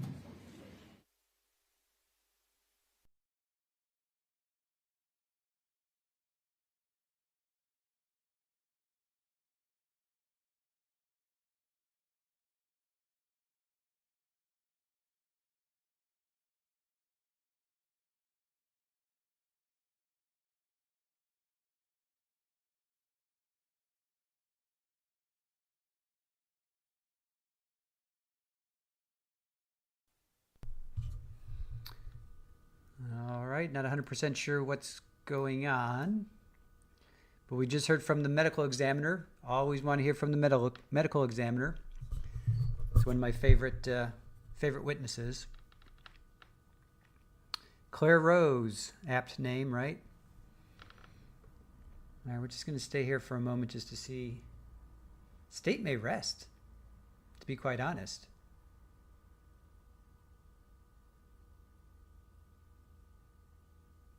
The state may rest.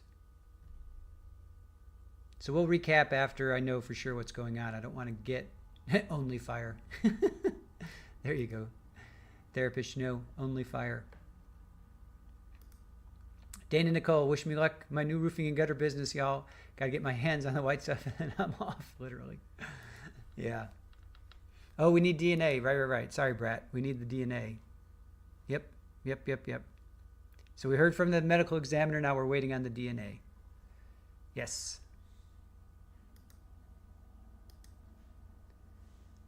So we still have to hear from the defense opening statement. Remember, they didn't give one at the beginning. They were going to wait till their case in chief. So we still need.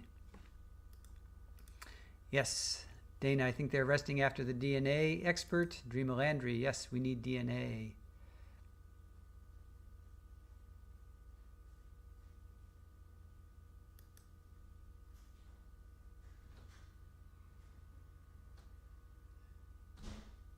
So I don't want to get into the middle of a recap and then have them come back.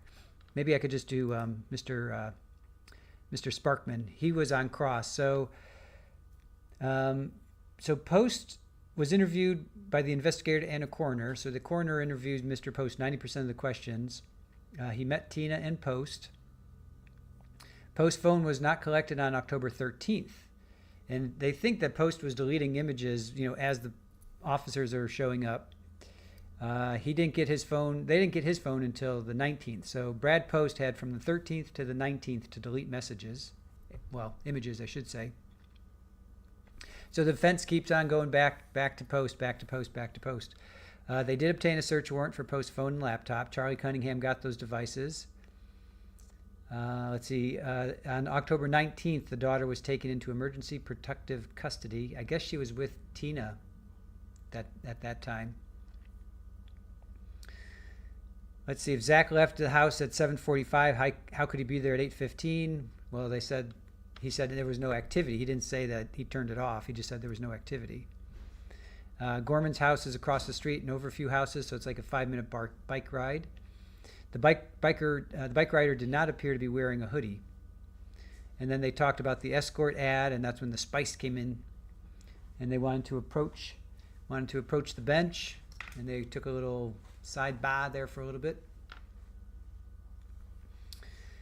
Oh, well, hello there. Sherry Segretti, just heads up, I enjoy watching you at night before my sleep. Cool. I started watching you when Monica's trial started. Ah, very cool. We'll get back to Monica. Don't worry. We are not giving up on Monica.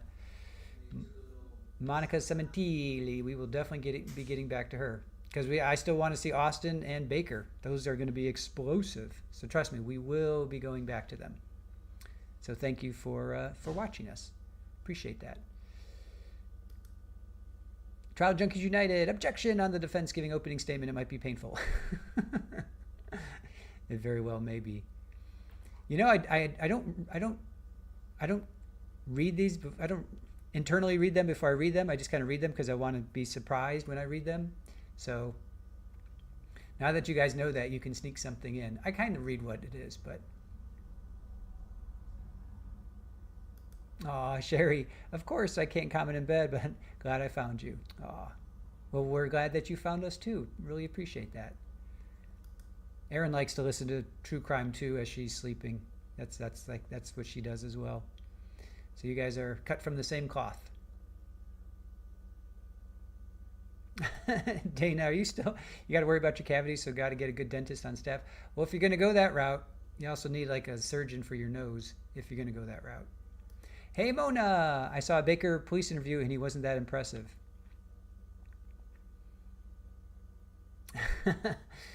Therapist, help me say this word. Pianists. That's how you say it. Pianist. I remember when I first heard it, my dad said it, and I was like, because I was playing piano, right? And I was like 6, 7 years old or something, 8 years old. I'm like, Dad. He's like, no, it's pianist. Only fan. Yeah, I have my earbuds on until I fall asleep.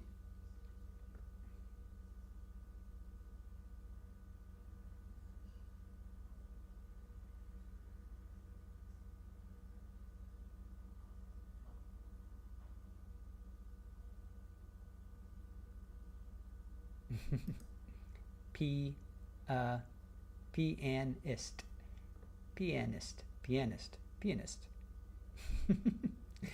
Therapist, she's just having a laugh. Are you having a laugh? I'm just having a laugh. So I want to hold off on recapping Dr. Claire's because I've got pictures. I want to pull up pictures. So I don't want to be in the middle of a recap and then have them come back. But there are a lot of young witnesses in this trial. Kaylin Ford, she was youngish. Good for her. A lot of youngsters in this trial. Who was the other woman? There was another.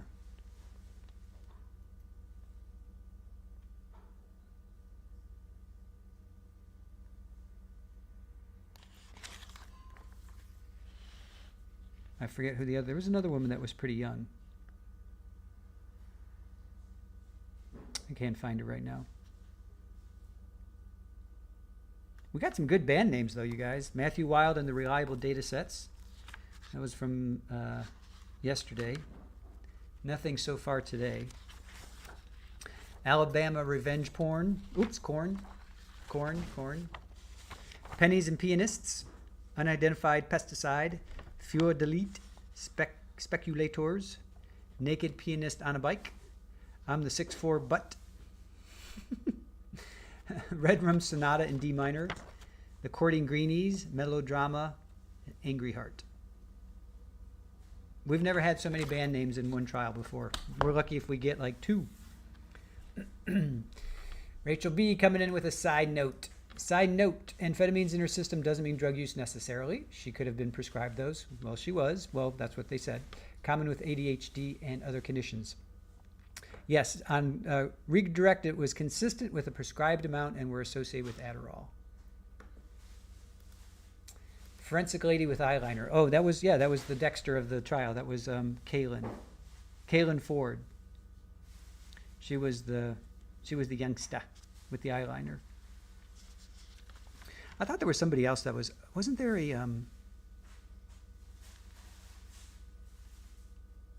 maybe it was Kristen McCall, the drug analyst. Maybe she was kind of young. Or Darby Jackson, forensic evidence technician. Maybe it was Darby.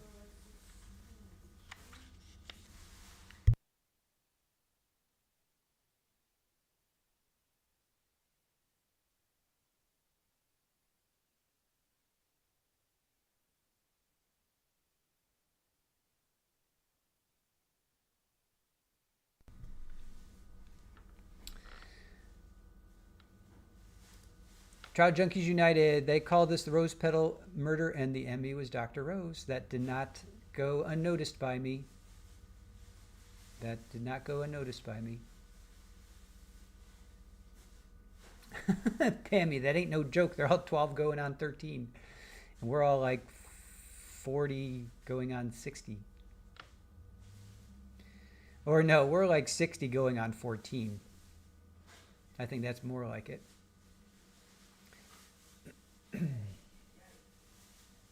Yeah, the forensic gal. Yeah, she was pretty young. Young black economists, not famous themselves, but can get closer to famous people and sometimes just, I don't know, think they're bigger than they are, kind of like Baker. Therapist, you know, you're so smart. Brenda Meyer, hey, did you miss anything good? Yes, you just missed the medical examiner, and it was good. She went over all the stab wounds. It was good. I would suggest going watch. It wasn't long. It was like 20 minutes or something. It was not long. Her testimony was not long at all. Dana Nicole, naked pianist on a bike, makes me laugh. I think that makes therapists laugh as well.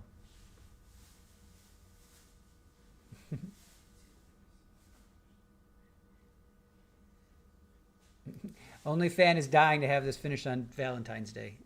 You're just dying to have a, have a plea deal and have it done today. That would make you happy, right, OnlyFan? If they come back, plea deal, done. Not well. It's still Valentine's Day over there for you. Oh, perfect. Yeah, awesome. Rachel B. Oh, definitely. I am 21 eternally, sorry, and internally. Oh, they're back. Are they back? No, something just happened. Oh, they're back to the seal. Dreama Landry, we are all young at heart. Yes, we are. Yeah, Trial Junkies United. More like 12. We're 50 going on 12. At least yesterday we were.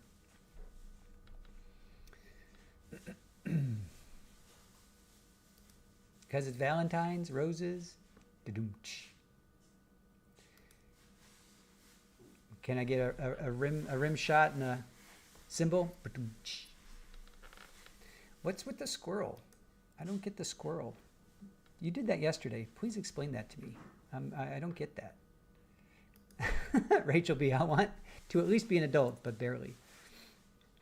I felt 23 was a good age because you could, or maybe it was 25. You could rent a car, right? You could rent a car, but you were like 23 was good. You were still a kid, but you could get away. You know, you were an adult. But 23 was a good year. I liked 23.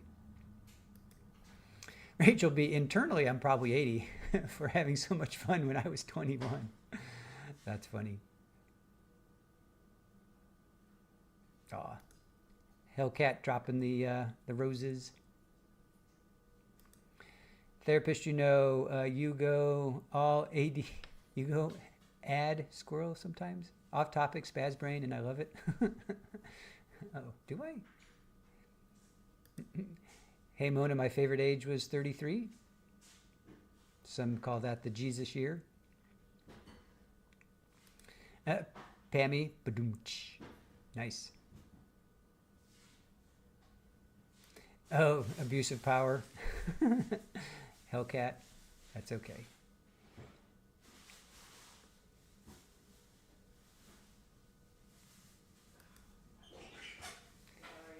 It's not like OnlyFan doesn't either. I know that's loud. Sorry. No, you're good. Well, I wish they had told us if they were going to take a break, because I could do my recap. Because I want to pull up pictures. I want to pull up the diagrams. I don't want to be in the middle of a diagram and they come back. Oh, we have an objection. Trial Junkies United, objection. Why did the defense ask about the color of victims' nails? Yeah, right. I think he really wants to be a manicurist. He would probably be better at that. Therapist, you know, have you ever watched the movie Up? Just Google Up Squirrel and watch that short clip. I think I've watched that. I feel like I've watched Up. I think I have. It's a movie? Oh, up. Okay, I gotcha. Yes, I think I watched that. I don't recall it though. That was a good one. I do remember that. Just Google up squirrel. Okay. Only fan you? Yes. And you're welcome, Hellcat. I am here to protect my mods, even if it's against the other mods. Especially OnlyFan. Sorry, OnlyFan.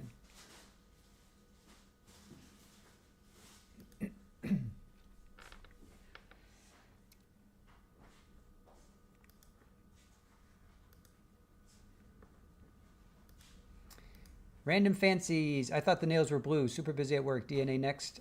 They said they were red, and we're waiting. We're hoping the DNA is next. We are hoping. Oh, you know what? I do have.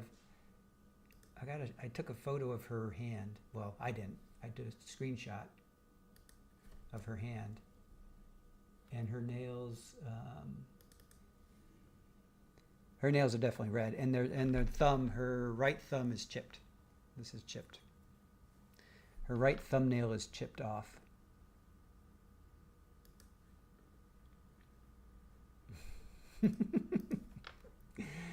Sorry, OnlyFan. You know we love you. OnlyFan, fun fact, is our very first mod. He was, she was, they were our very first mod.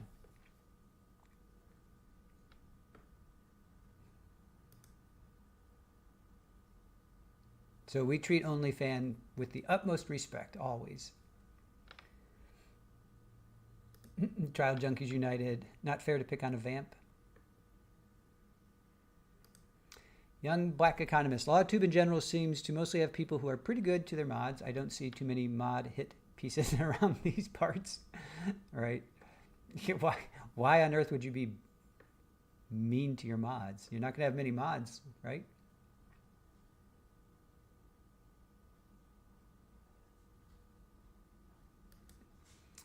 Dana Nicole, a little side quest to photograph her hand. Brett says, several of their questions have been kind of pointless. I agree that what color were her nails was right up there. Didn't make sense. I agree. Hey Mona is a fan of OnlyFan. No, y'all can on me anytime. I'm shameless.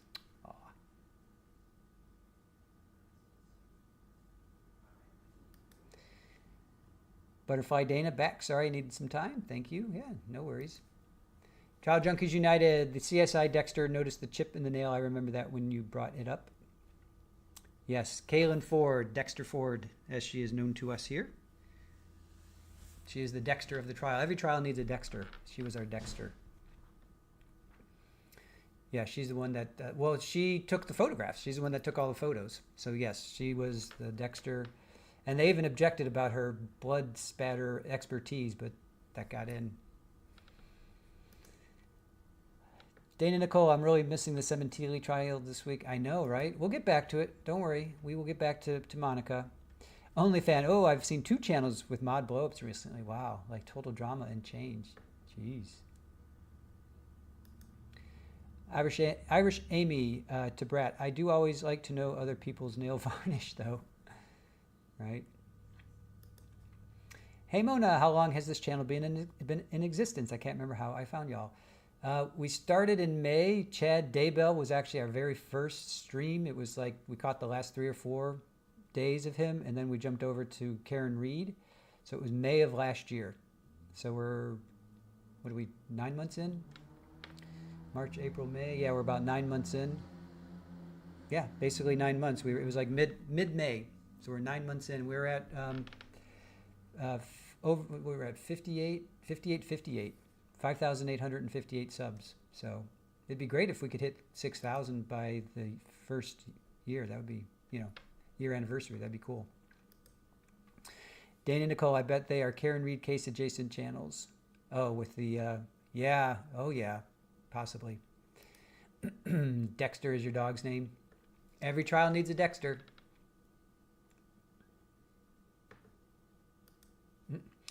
Brett, I'd usually use squirrel to indicate that we're getting sidetracked, like a dog chasing a squirrel. Totally.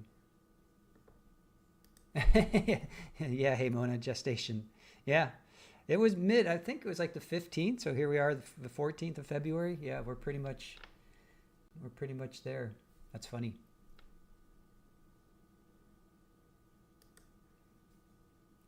I wonder if they took a break and they didn't tell us. They're a half hour behind. I'm sorry.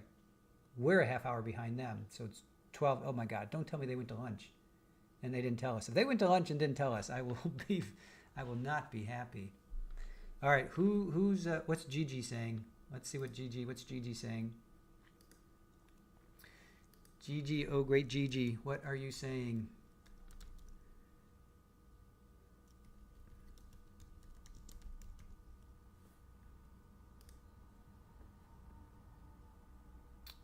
So 2 hours ago, we're about to get underway. Jury's coming in now. That's her last post. Yeah, Gigi's last post was 2 hours ago.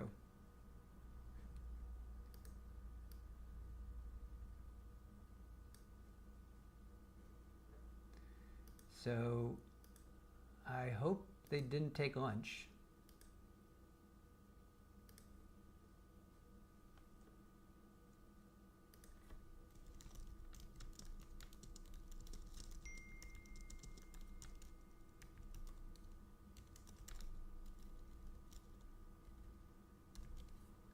Oh, they're back.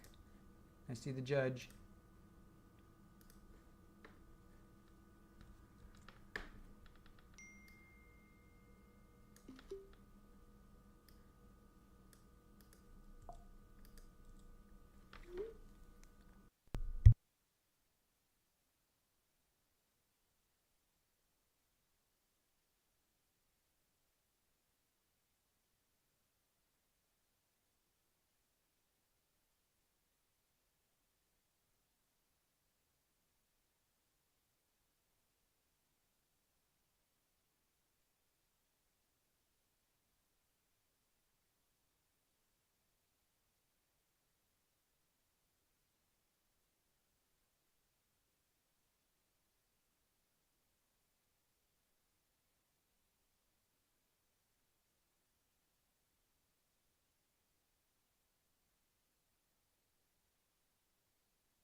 Well, I saw the judge.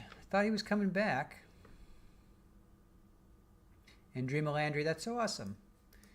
Dreama Landry, I just had a flower delivery. My husband sent me a dozen of purple roses. Purple is my favorite color, and they are beautiful. Yes, I'm assuming LSU fan, I can see that. Butterfly Dana, notice when they came back from sidebar noting more was asked about escort. Yeah. Yep, they keep trying to get that in. They keep trying to get that in.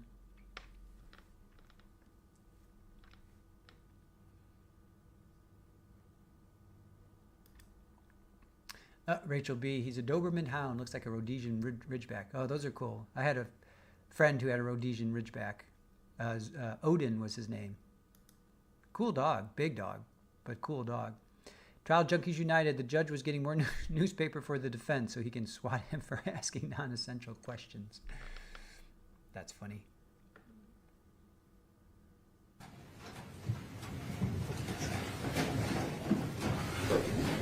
And they're back. Next witness. We're going to state calls Hannah Burbidge.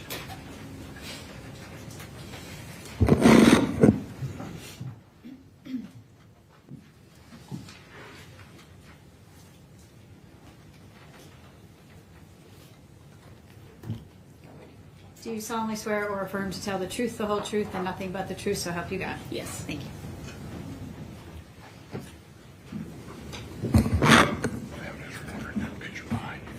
Thank you. Please state your name for the record. Hannah Burbidge, Ms. Burbidge, with whom are you employed? the Greenville County Department of Public Safety in the Forensic DNA Lab. And what do you do in the forensic DNA lab? I'm a DNA analyst. And what is a DNA analyst?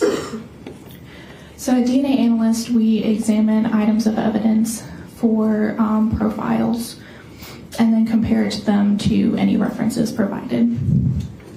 Can you give us a little bit of your background and employment history and education?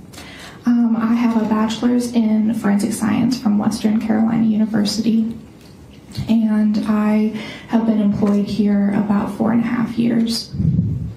Okay. And can you tell this jury more specifically what are your duties and roles in the forensic DNA lab? So before I became a DNA analyst, I started out as their serologist. So serology is basically examining items of evidence for suspected body fluids, such as blood, semen, and saliva, as well as we can kind of find out who might have worn an item or handled an item, and then taking samples forward for DNA analysis. And then once those samples go forward for DNA analysis, the analyst will perform analysis, get the profiles, compare them, and then we write up reports. Okay, and where is all of this conducted? At the DNA lab. And is the DNA lab here in Greenville? Yes. All right. And how long has the DNA lab been in existence? I believe it was opened in 2011. All right. And so when you get a sample that you want to be tested, tell this jury how that process works. So an investigator has to request the DNA to be done, so they fill out a form and what evidence they would like processed. I then review any documentation for that particular case, such as incident reports, crime scene reports, as well as the DNA request and any evidence collected. Once I kind of have an idea of what evidence needs to be processed and what needs to be done on those items. So am I looking for suspected body fluids, or am I processing it in a different way? Then I will request evidence from our property and evidence section, which is the location that stores all evidence from crime scenes. They will then get the evidence together that I need. I will go to that location there at the law enforcement center, pick up the evidence from them, and bring it back to the DNA lab, which is a secure facility and accessed by key card only.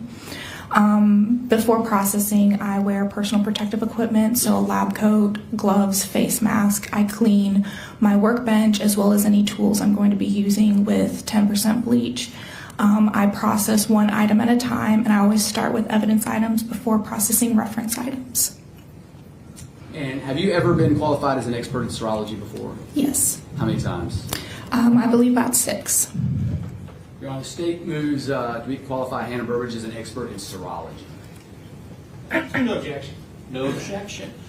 Ladies and gentlemen, as I've said with other expert witnesses, this particular witness will be qualified in the area of serology to give an opinion in that area. However, that does not mean that you must accept the opinion, but it is evidence for you to use in any way you see fit and give it the weight and credibility that you believe is appropriate. Ms. Burbridge, I'm going to ask you, were you asked to assist in the performances of various DNA analysis in the case of Zachary Hughes? So I only performed serology for this case. I did not do any DNA analysis. Okay. Did you perform, but you did perform serology in this particular case? Yes. Okay. And so how did you, what was the first, how did you know to perform serology in this particular case? The investigator requested DNA evidence to be processed. Okay. And how was that request made? Through a form, a DNA analysis request form. And how do you receive that form? So we have a digital system that keeps track of all evidence that's in property and evidence that I have access to, and there's a staging location for evidence that's been requested for DNA, and I review those requests through that, and that's how I'm notified, or investigators can request to talk to us about cases. And when you get this request for whatever particular item of DNA, what do you do? So as I said before, I review all documentation, including the incident report, crime scene reports, as well as the evidence list, to kind of get an understanding of the case and what evidence is requested and how I would process the evidence that's requested. And then do you physically go down to property and evidence and obtain that evidence, obtain it? Yes. And then what do you do with it once it's in your possession? It's brought back to the DNA lab, which, as I said before, is a secure location. I'm going to show you what's marked as state's exhibits 96 and 97. Ask if you recognize these.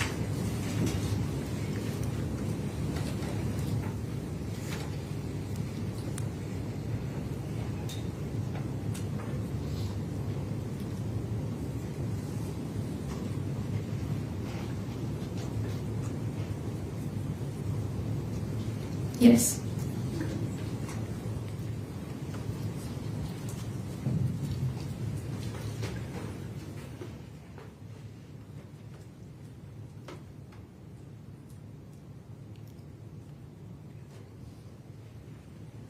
And on here, on States 97, is that your initials right there? Yes.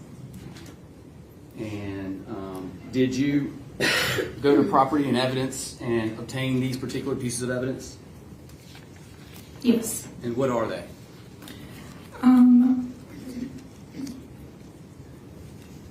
Case item number KF-AU1 became our item number 10, which is a sealed package containing buccal swab from Christina Parcell.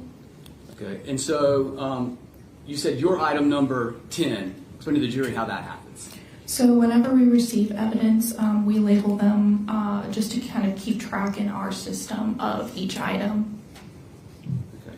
And so when you had the request to get the DNA and you went down to property and evidence, how did you do that?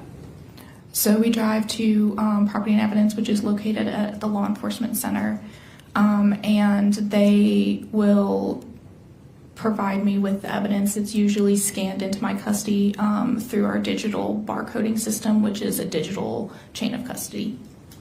And once you receive the evidence, do you inspect it? Once I am back at the lab and ready to begin processing the evidence, I will be inspecting it. And what are you inspecting it for? To ensure that it's the correct items as well as everything is sealed and labeled properly. Did you inspect these two particular items as well? Yes. And was there anything significant that you saw about whether they had been tampered with or not?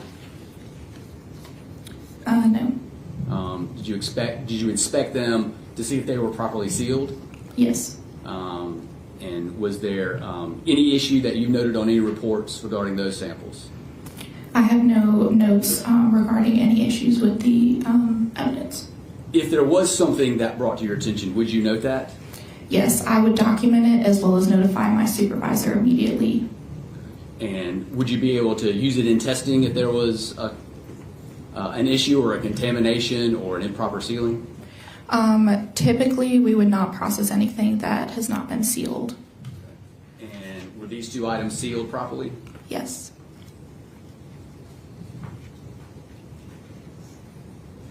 Let's show you what's marked as States Exhibit 11.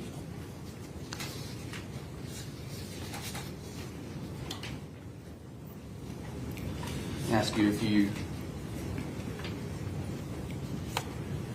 recognize that.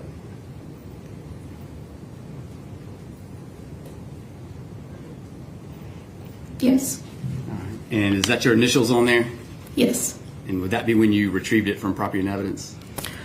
So typically when I label evidence, that is the day that I'm actually processing it. When I initially am going to open the evidence, I will label it with our lab number, our unique item number, my initials, and the date that I'm processing it. And did you retrieve this evidence from property and evidence? Yes. Here in Greenville? Yes.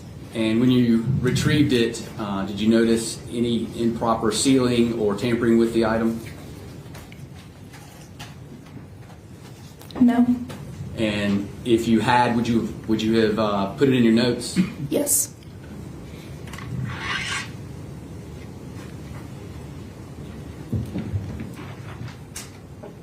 Let me show you States Exhibit 100.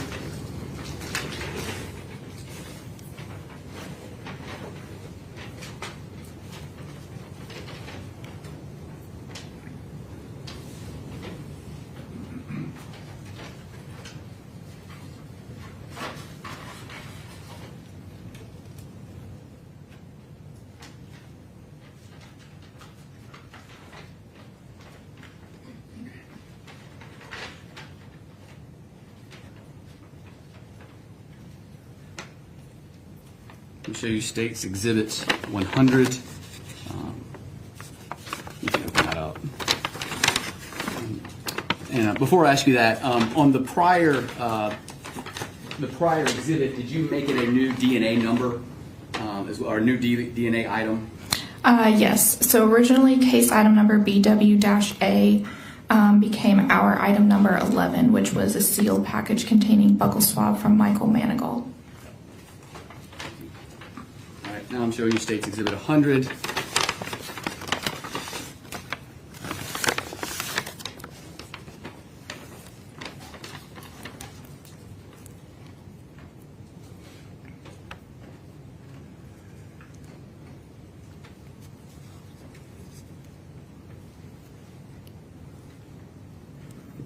Okay. Case item number KF-N1 became our item number 12, a sealed package containing buccal swab from Zachary Hughes. This is the one that I processed. Okay, so that would be what item number? Originally, case item KF-N1 became our item 12. This is the second buccal swab was labeled as a different item number. What item number was that? KF-N2. Now, did you retrieve this from property and evidence? Yes. And when you retrieved it, how did you find it?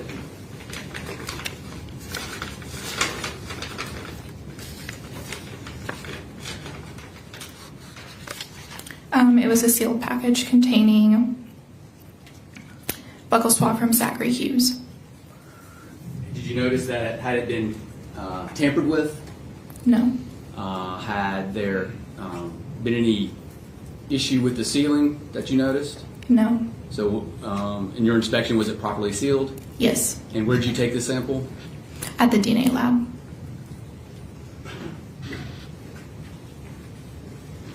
I'll show you State's Exhibit 94 and 95.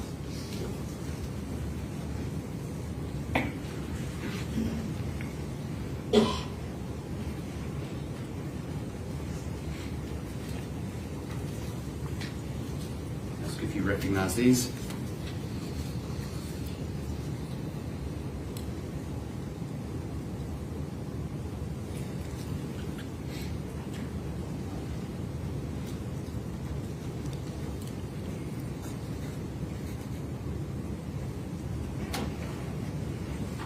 Yes.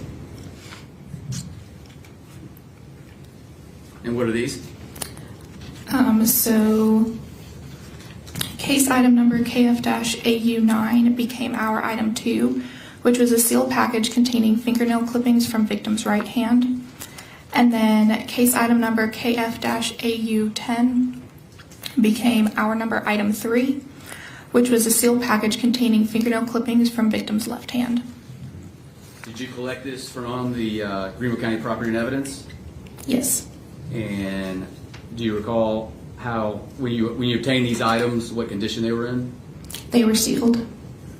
Any issues with them being marked, open, contaminated, or anything like that? No. I'm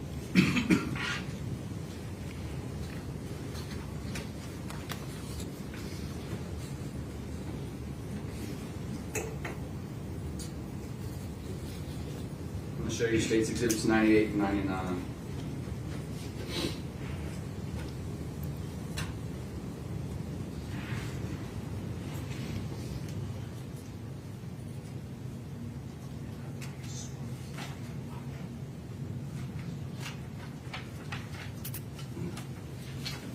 Show you State's Exhibit 98 and 99.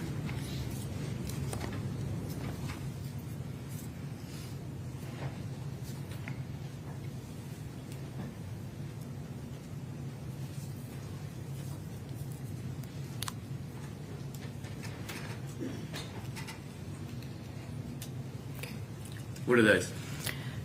Excuse me.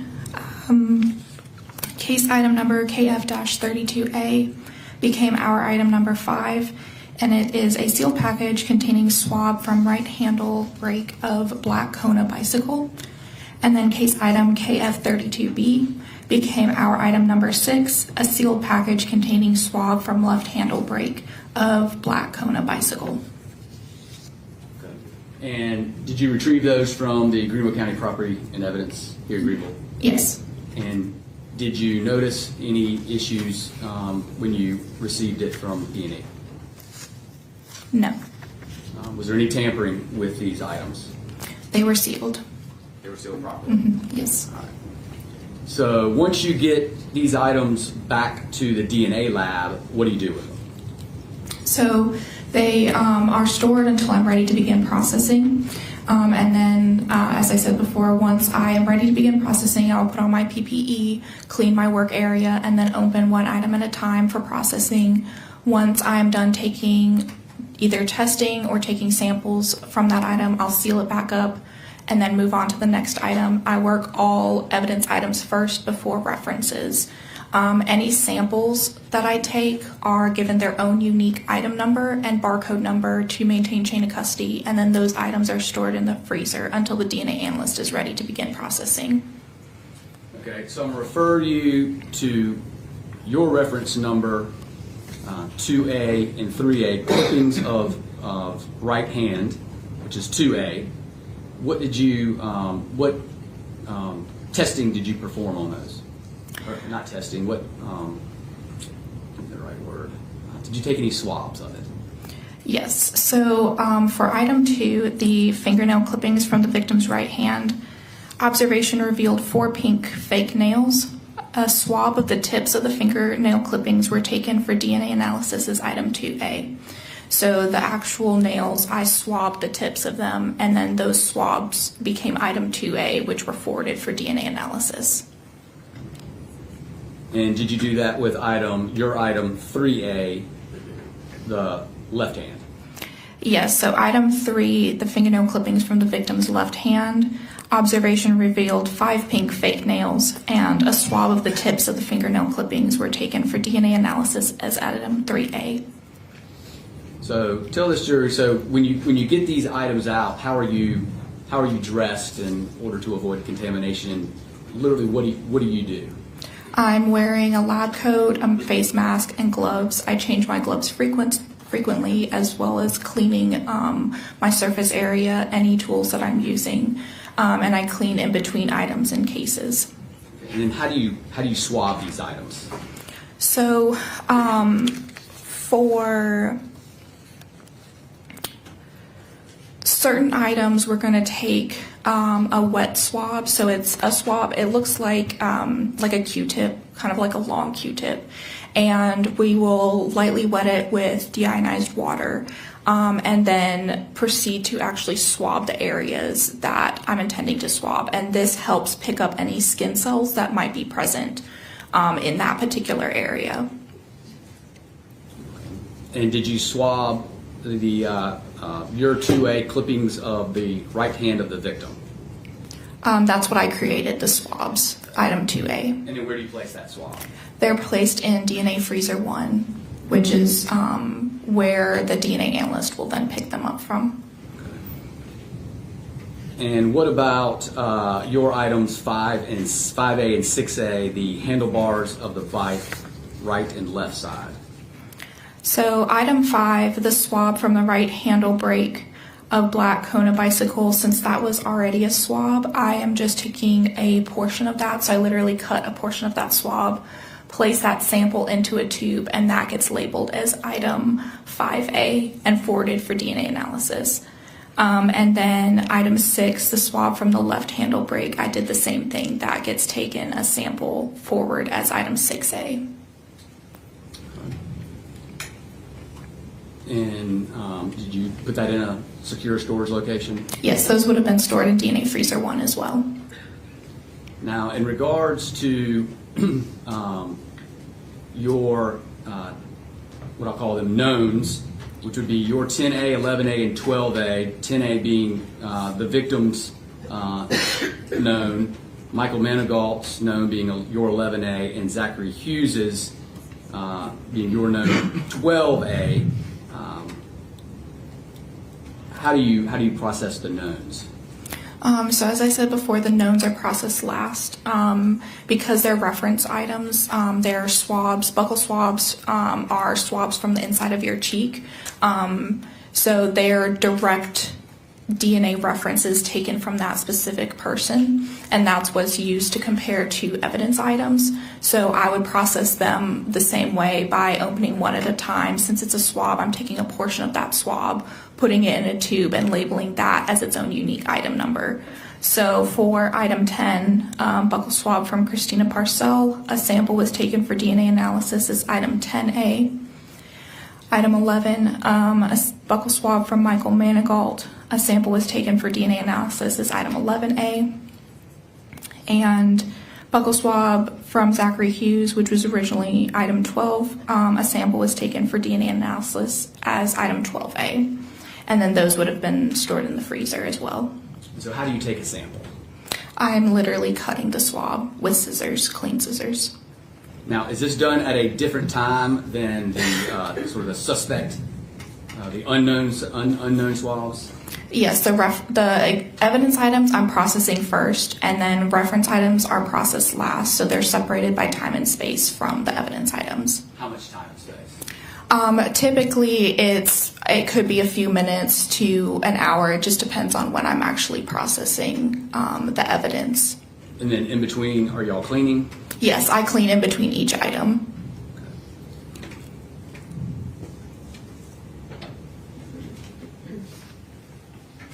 Your Honor, state moves 96 and 97 in, 111, 100, 95, 94, 99, and 98.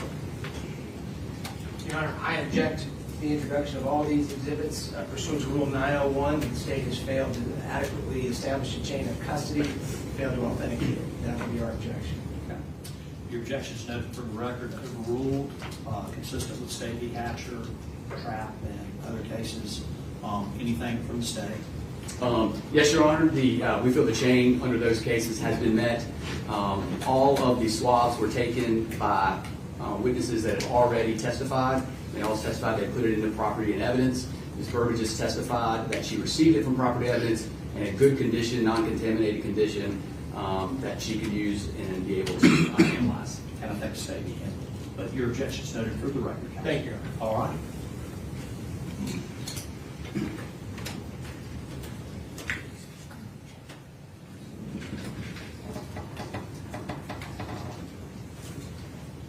Now, Ms. Burbage, who actually did the DNA testing in this?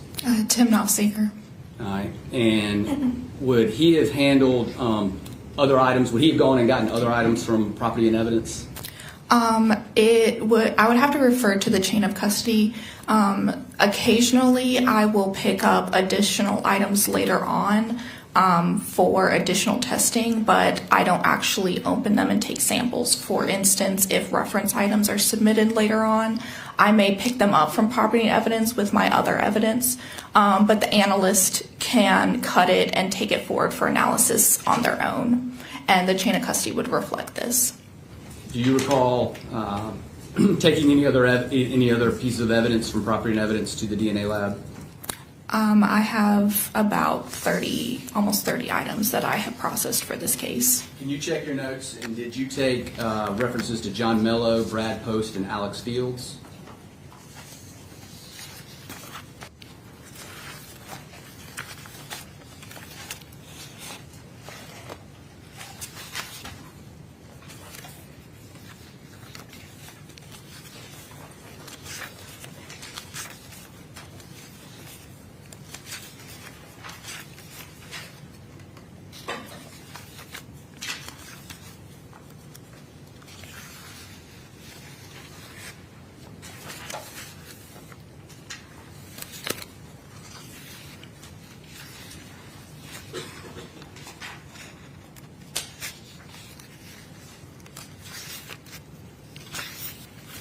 I did not process those.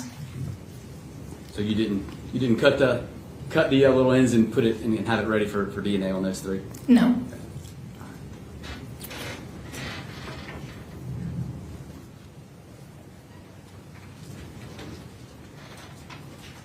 Your Honor, Just for clarifications, I've got states 96, 97, 111, 100, 95, 94, 98, and 99 into evidence.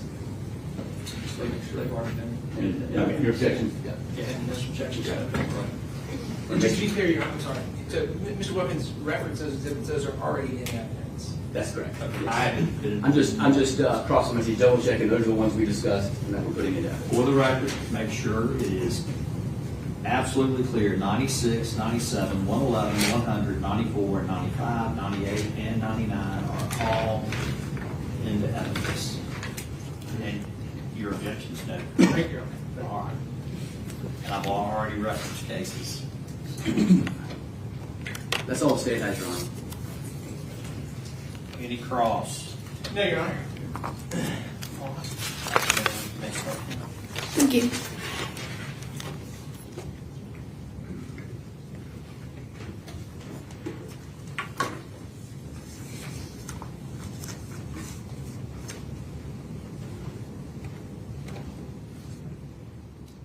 Your Honor, the state's calls Tim Nafziger.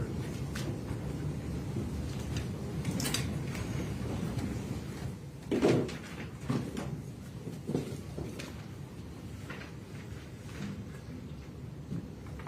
you solemnly swear or affirm to tell the truth, the whole truth, and nothing but the truth, so help you God? I do. Thank you.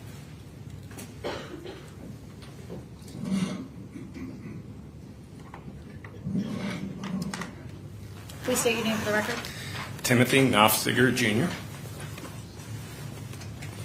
Mr. Nafziger, who are you employed? I work for the Greenville County Department of Public Safety in the Forensic DNA Lab. And what do you do for the forensic DNA? I'm the DNA technical leader. And what does that mean? So I oversee the policies and procedures of the lab. I perform validations, and I also am a DNA analyst and work casework as well. Are you in charge? Yes, sir. So what is do you get a special title or anything?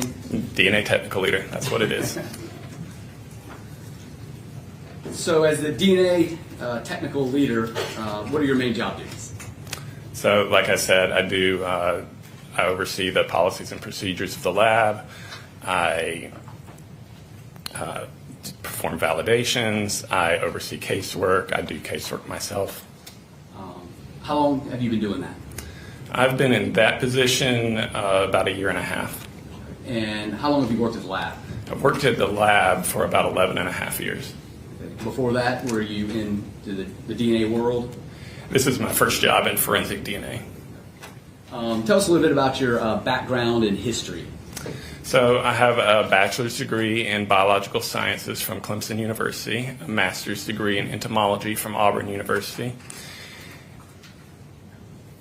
And when I was employed here, I started as a serologist, and I was trained in all the methods that we use in the lab. I also then was trained in DNA analysis methods, became a DNA analyst, and then eventually was promoted to DNA technical leader.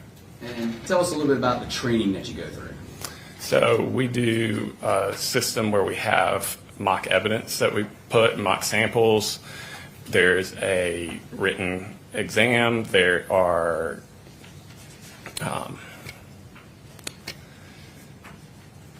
we do mock cases, and then we do a competency exam as well. Also, twice a year, we do proficiency testing, which are cases that are provided to us from an outside company that we don't know the answers to. We have to test them, give them back our answers, and they make sure we got the right answers. About how many DNA samples have you tested?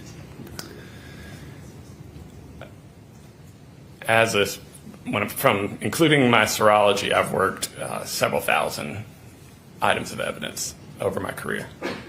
And tell us a little bit about the lab. When was it established, and how did that happen? So the lab first began working cases in 2011. And to be established as a DNA lab, you have to get certified? Yes, so we're an accredited lab. We're accredited through an organization called ANAB. We're under the standards, the ISO 17025 standards, and the FBI's quality assurance standards. And are y'all reaccredited every year?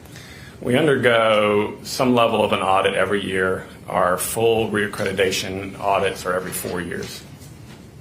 And are y'all currently accredited? We are. Have you always been accredited? Yes. And are there, we'll call them spot checks on where folks come in and kind of make sure you're doing everything correctly? That's correct. We have, when we undergo an audit, these are outside people who come in and look at all our stuff. They look at our policies or procedures. They observe people working in the lab. They take a representative sample of cases and look through all our case files, our methods, our results to see if they can find any issues while comparing it with the standards that we have to follow. And have y'all always got a good grade on all that? Yes, we've passed every audit. Now, did you do any prep work in this particular case?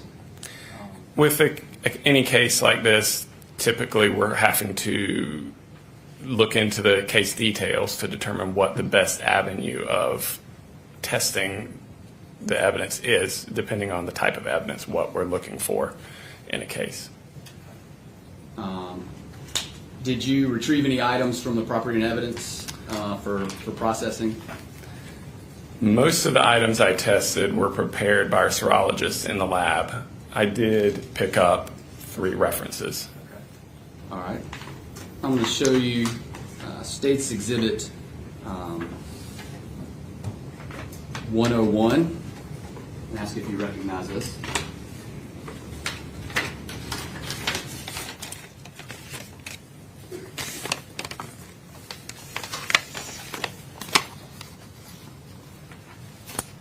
Yes. What is this? This is a buccal swab from John Mello. And how did you obtain this item? I would have received it from our property and evidence department. And sort of the same way that Ms. Burbage just testified to? That's right. And when you obtained this item, how did it appear to you? So whenever I pick up evidence items, I check the packaging, make sure everything is properly sealed and labeled, and it was. Was there any tampering or any kind of cuts on the items before No. you took it back? And if there was, would you have noticed that? I would have.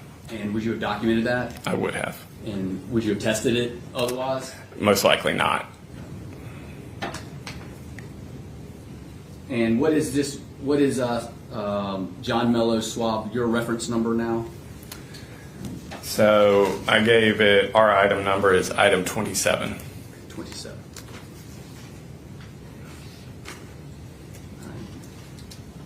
I'm going to show you State's Exhibit 10. It's already been admitted into evidence. Just get you to identify that.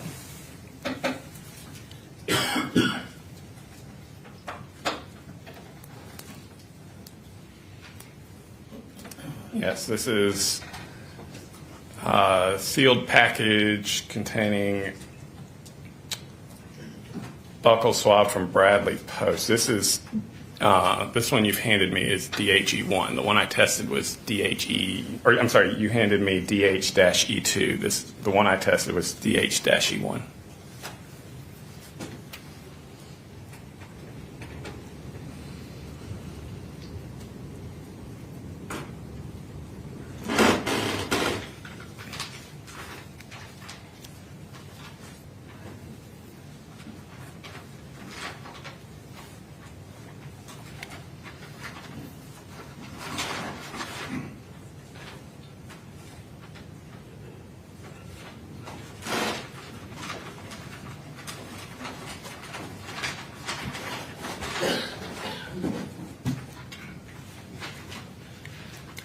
Please support, Your Honor. One of them got admitted into evidence.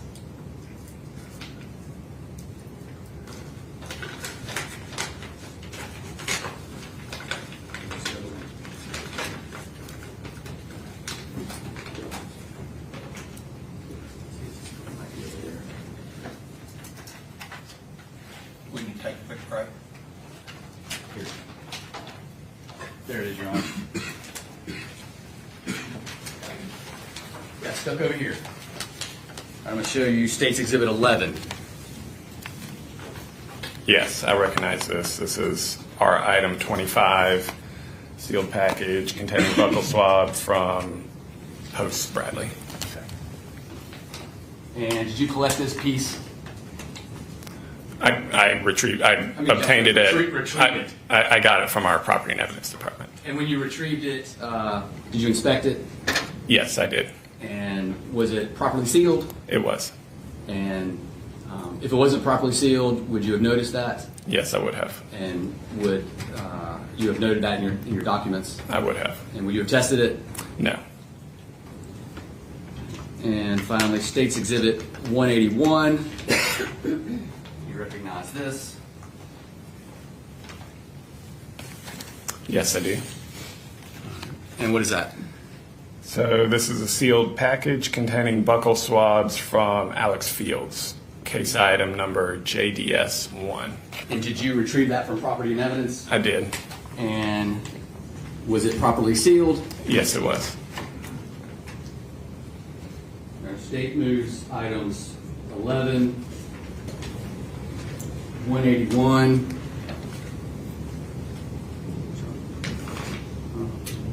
and 101.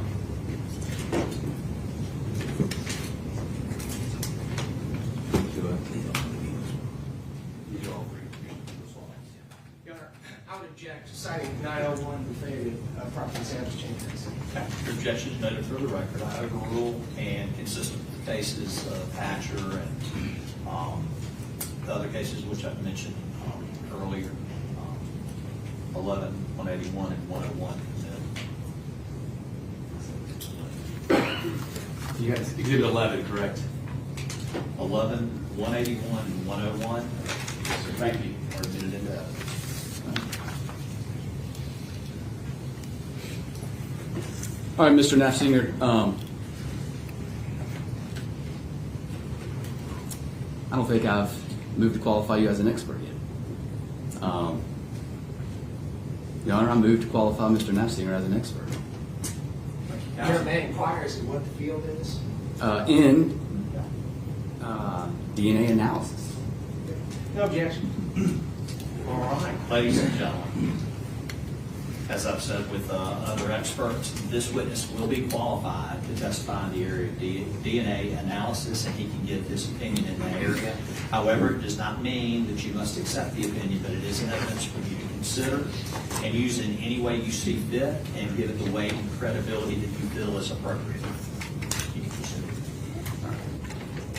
So, Mr. Nafsinger, tell us how you analyzed the items that you just referenced and the ones that in general, and that Ms. Burbage referenced as well. So there's 4 basic steps to DNA analysis. So first is called extraction. We have to basically break the cells open and get the DNA out of the cells. And then we have to do a process called quantification, which is where we simply find out how much DNA is present in the sample. Then we do a process called amplification, which is where we make lots of copies of specific areas of DNA. And then we put those copies onto our genetic analyzer, which then produces a DNA profile. Then we have to interpret the DNA profile. DNA is a comparison science. The only way we can know whose DNA is present on an evidence item is if we have a known sample, such as a buccal swab, to compare to it. Now, Ms. Burbage testified about taking clippings and swabs. Are those the items that you tested? Yes, they are. All right, and so, and I'm just going to go over, tell this jury the knowns that you tested in your reference item. So I did a total of 6 reference items.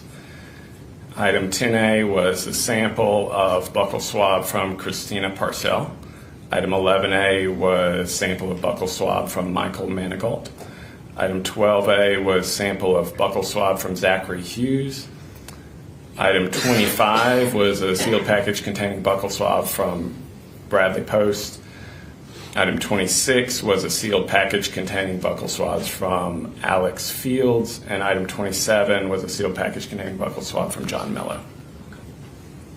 All All right, so tell us, what is a reference sample? So a reference sample is just a known sample of somebody's DNA. That's so that we can compare the profile that we get from that reference sample to whatever we find on the evidence. And then those reference numbers that I'm referring to, are those just the numbers that you refer to in your report?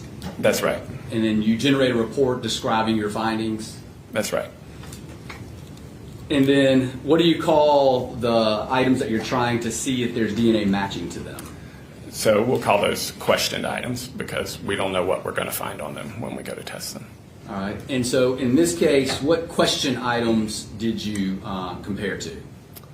Compare the reference items to?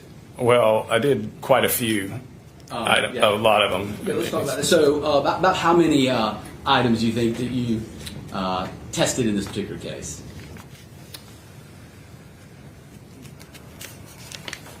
Let me check my report. And you can give an estimation.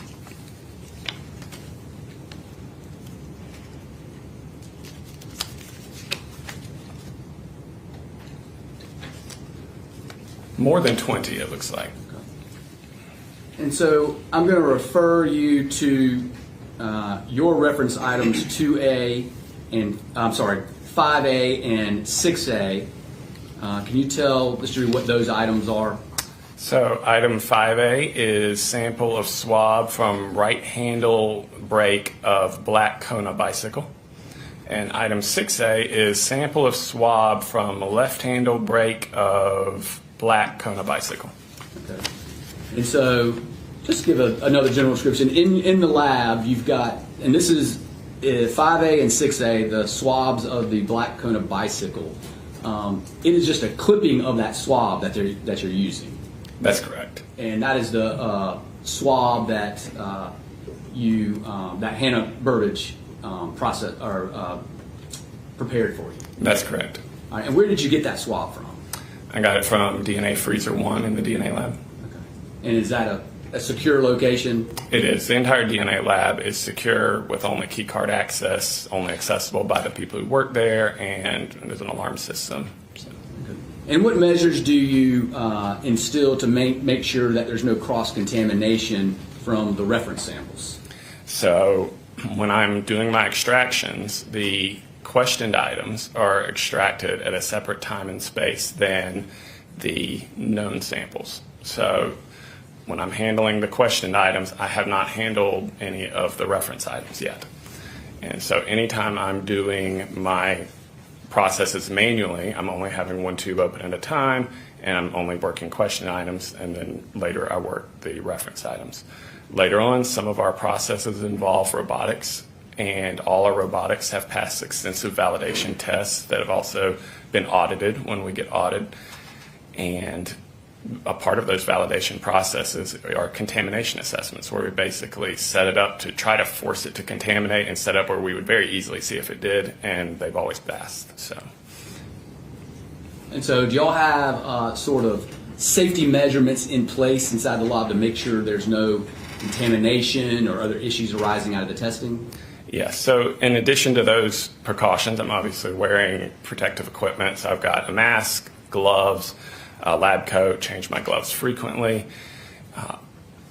We also work with controls. So with every extraction batch, I have what's basically called a reagent blank, which is just an empty tube that I do everything to it, the same thing I'm doing to all the other samples, and I run it just like all the other samples to see if anything shows up in there, because we would see it if some DNA is being transferred between samples. And do y'all have a peer review system? We do. And how does that work? So we do 2 reviews. We have a technical review and an administrative review, and the main point of the review is another analyst who's fully qualified to do the same processes that I did goes through and looks at all of my data, essentially reinterprets everything, makes sure they agree with all my conclusions, that they don't find any issues with what I did, and no report is released until it passes review. So in reference to 5A handlebar, right handlebar Kona bike, in reference to 6A left handlebar of the Kona bike, did you compare that swab to your knowns in this particular case? I did. And what was your conclusions of that? So for item 5A, which was a sample of swab from right handle brake of black Kona bicycle, my findings were the DNA obtained from item 5A is a mixture of a major male individual and at least one trace contributor. The major contributor matches the DNA of Zachary Hughes. A match between the DNA result of item 5A and the DNA of Zachary Hughes is approximately 2 septillion times more likely than a coincidental match to a random unrelated individual. Upon establishing Zachary Hughes as a contributor to this mixture based on the match statistics, Michael Manigault, Bradley Post, Alex Fields, and John Mello are excluded as contributors to the DNA obtained from item 5A. Due to limited data of the remaining alleles, there is no statistical support for an inclusion or exclusion between item 5A and Christina Parcell. So what does that last part mean, inclusion or exclusion of Christina Parcell? It basically means no conclusive determination can be made for this individual.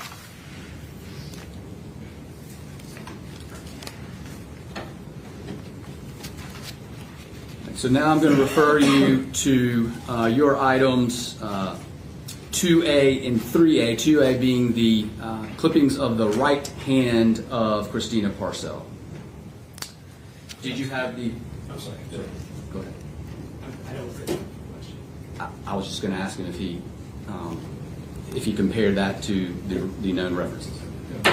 So I had items 2A and 3A. 2A was a swab of tips of fingernail clippings from victim's right hand. Item 3A was swab of tips of fingernail clippings from victim's left hand. Item 3A, PCR procedures for autosomal DNA analysis were not performed on item 3A due to the presence of large amounts of total DNA compared to male-specific Y chromosomal DNA. That is a case, basically, when we do our quant, or when we see how much DNA is there, we can see how much, in situations like this, we can see how much female DNA is present versus how much male DNA is present. And if it's too little, the next processes won't show up the male contributor because there's just too much female DNA. It's kind of like trying to hear your phone ring in a rock concert. It just gets overwhelmed. So at that point, we stopped with that sample. So you're referring to the clippings of the left hand? That's correct. Okay. And so, and for reference, the items that you're dealing with are literally swabs. They're very tiny. That's right. All right. And so, did you have the occasion to test the clippings from Christina Parcell's right hand, which is your reference item 2A, to the knowns? Yes, I did. So for item 5A, or I'm sorry, for item 2A, swab of tips of fingernail clippings from victim's right hand. My findings were... And I'm going to object pursuant to Rule 403. It's our position that says no affirmative value based on their inability to properly establish chain pursuant to 9. Your objection is noted for the record. Good again. So And did just for the record, I find that Rule 403 is extremely probative and substantially outweighs any unfair prejudice. But your objection is noted on the record. Thank you. So I'll refer you back to clippings of the right hand 2A. Yes. And compared to our known references there. So the DNA obtained from item 2A is a mixture of at least 2 individuals, a major female and a minor male. Assuming Christina Parcell is the major contributor to this mixture based on this being an intimate sample, a match between the minor DNA result of item 2A and the DNA of Zachary Hughes is approximately 825 million times more likely than a coincidental match to a random unrelated individual. Michael Manigault, Bradley Post, Alex Fields, and John Mello are excluded as contributors to the DNA obtained from item 2A. So did you just tell this jury that Zachary Hughes' DNA is 825 million times more likely than a coincidental match to a random unrelated individual located under Christina Parcell's fingernails? So what that stat means is it's called a likelihood ratio. And basically we're looking at two hypotheses as an explanation for the evidence profile that we find in the sample. So for every comparison, and we compared all the people to it, for every comparison, the first hypothesis is that this person's DNA is the best explanation for what we found on the evidence. And the other hypothesis is that it's somebody else in the random unrelated population. And so we're able to do statistics on this. And so it's kind of like sort of a seesaw effect. So when you have, for example, I read an inconclusive one recently, that's where it's kind of balanced, like it's not really tilting one way or another.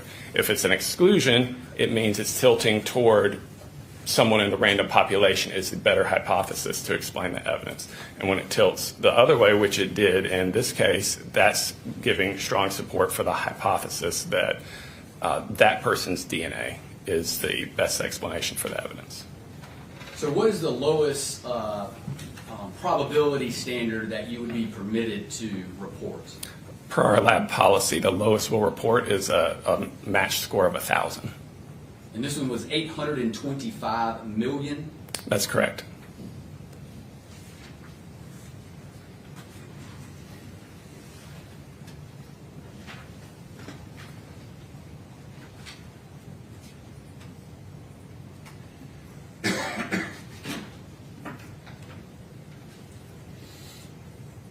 Please answer any questions, defense counsel.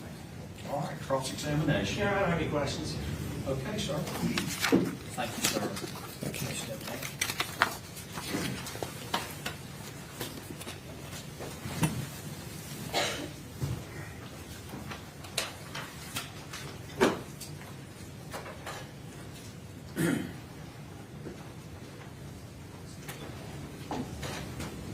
Can I see counsel if you're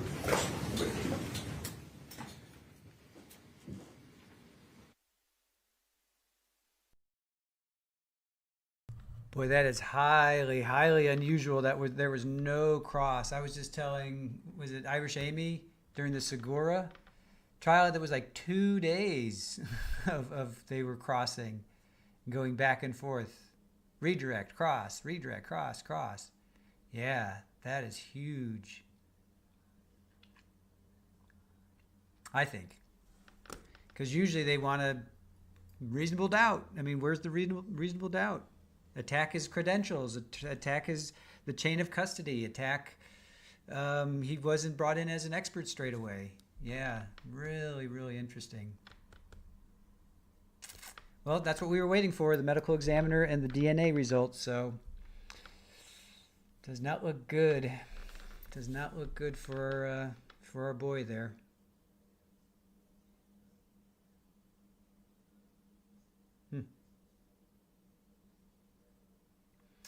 Hey, Summer D, how are you? And I thought Adgin was in there as well. I saw you in the chat. Thanks for joining us, guys.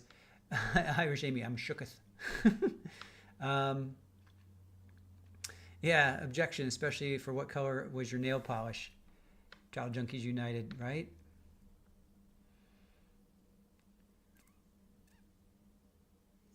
How on earth will he create doubt now? Irish Amy, I don't know. What's your defense going to be? What's your defense going to be? We saw this.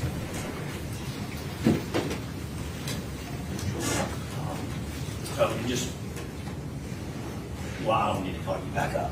Anything further from the state? State rest, Your Honor. State rest. Okay. All right, ladies and gentlemen, I've got a surprise for you, a Valentine's Day surprise. We are going to stop for the day, and I'm going to release y'all. I'm going to ask that you return Tuesday morning. We do have Monday off. Again, I need to just go over this with you. Obviously, there is media coverage in this case, and you are prohibited from watching any TV coverage over this extended weekend of this trial. You should not do any research, go on the internet, look up anybody that's involved. In this case, if you have notifications, as I've previously told you, I would really just respectfully ask that you cut those off. as I told you before, and I asked you yesterday, I will be randomly asking if you have seen anything, heard anything. And again, it is just to, it's so important to the integrity of this trial and justice and fairness to the defense and the state, and that you only consider evidence that comes in through this courtroom. You're not to discuss this case among yourselves or begin any type of deliberation whatsoever until I instruct you that you can begin those deliberations. Do not discuss this with family members, spouses, friends until after your jury service is completed. And if anyone approaches you to talk about this case at any time, I need for you to inform me immediately. Okay? I hope y'all have a nice extended weekend, and I thank you on behalf of Greenville County and the state of South Carolina for your service and your attentiveness in this trial.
Okay.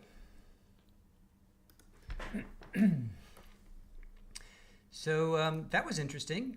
So I'm going to do a recap now, and then we're going to bounce over to Monica Cementilli. We still have to do a morning catch-up, but we'll get back to that. But let's recap this,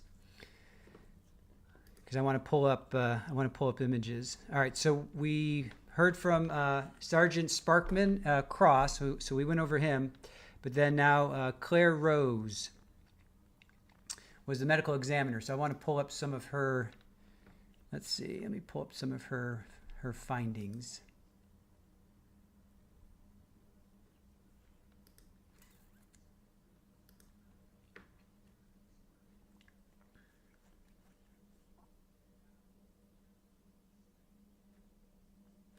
All right, give me a second, guys. Let me just do this.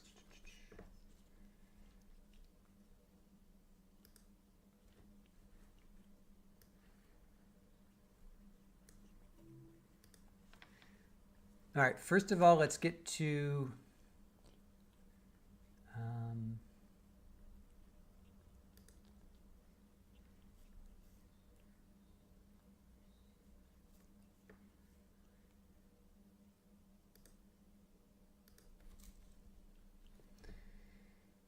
all right, I'm going to show a picture that does show Tina's hands.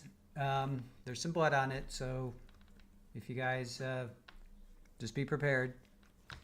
So there's some blood on her hand, and I want to show her fingernails. Okay, so just so you know.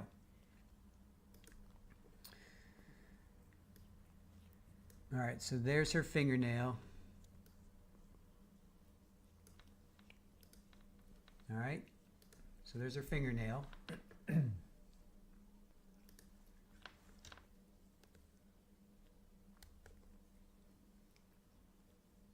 right. So to me, that looks red. They said, one medical examiner said red, but then Hannah Barbich said pink. So, all right, so there's that. All right, but then I'm going to pull up her wounds.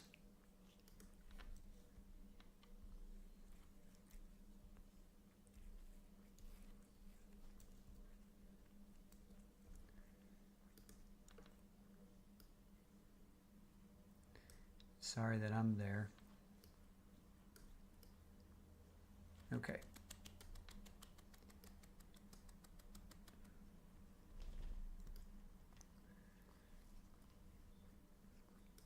All right.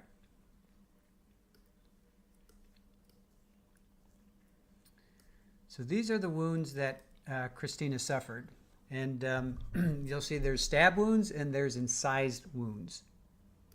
Right, so Dr. Claire Rose, who is medical examiner, she's done 1,500 autopsies. And then she went through, she explained the process. So she said there were 9 sharp-forced injuries around torso and arms. She said the left breast wound went through into her lungs. So you'll see the stab wounds. There were 3 major ones on the front, right, and then 1 on the back. So to me, that's a right-handed person, right? That to me shows that's a right-handed person, right? Because if you're getting stabbed on your right, you're not going to be stabbing cross. You're going to be stabbing like this, right? So to me, that shows that's a right-handed person, right? So then she goes to the, let me put this one down.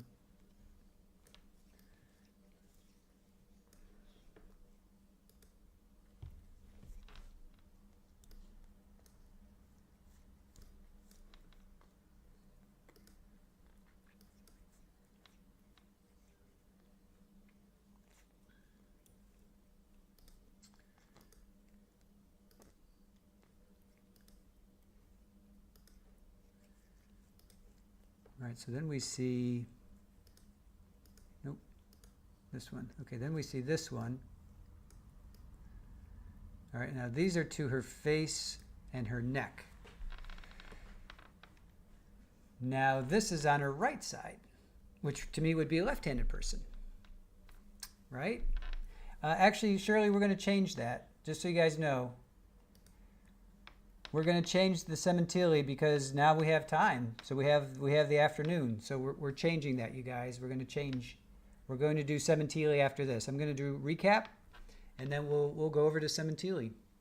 Like at 1:30 or so, another 45 minutes. Just let me recap. I'll grab a quick bite to eat, and then we can go over to cementili. So just so you know. We will not be doing cementili tomorrow. We'll do it today. So, okay. So to me, you've got wounds on your left side, so that's somebody striking her, right-handed. Oh, wait a minute. She does have wounds on her. And she has, yeah. Okay. So she has wounds to her body on her left side, but wounds to her neck on her right side.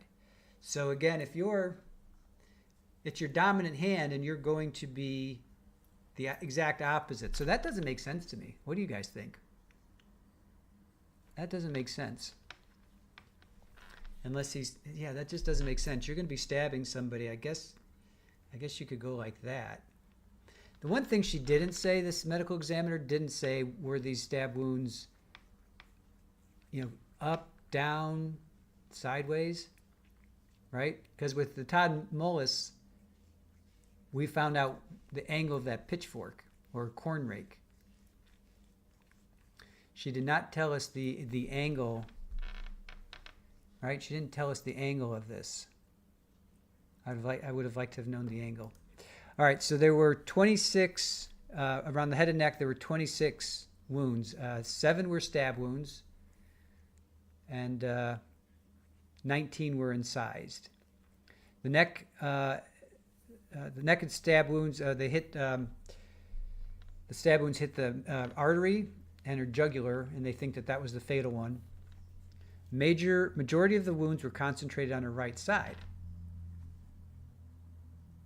which would mean you're left-handed, if that's your dominant hand.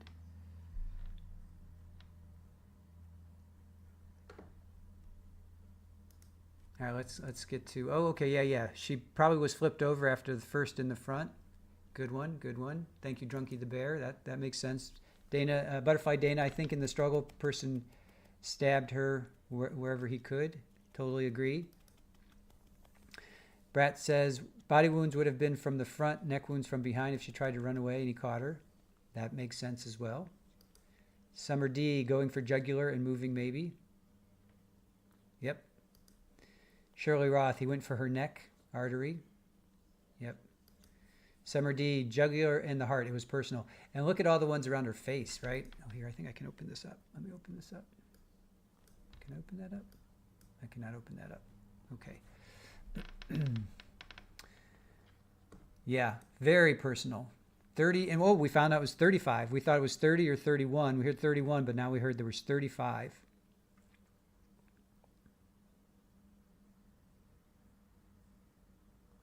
I thought I wrote that down. Okay, I didn't write it down, but I'm pretty sure it was 35.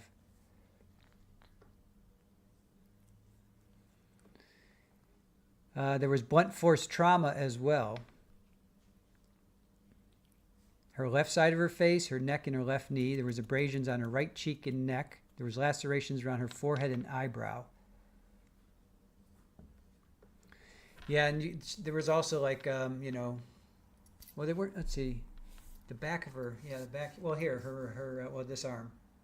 There's one on this arm. So she was definitely, probably obviously doing that.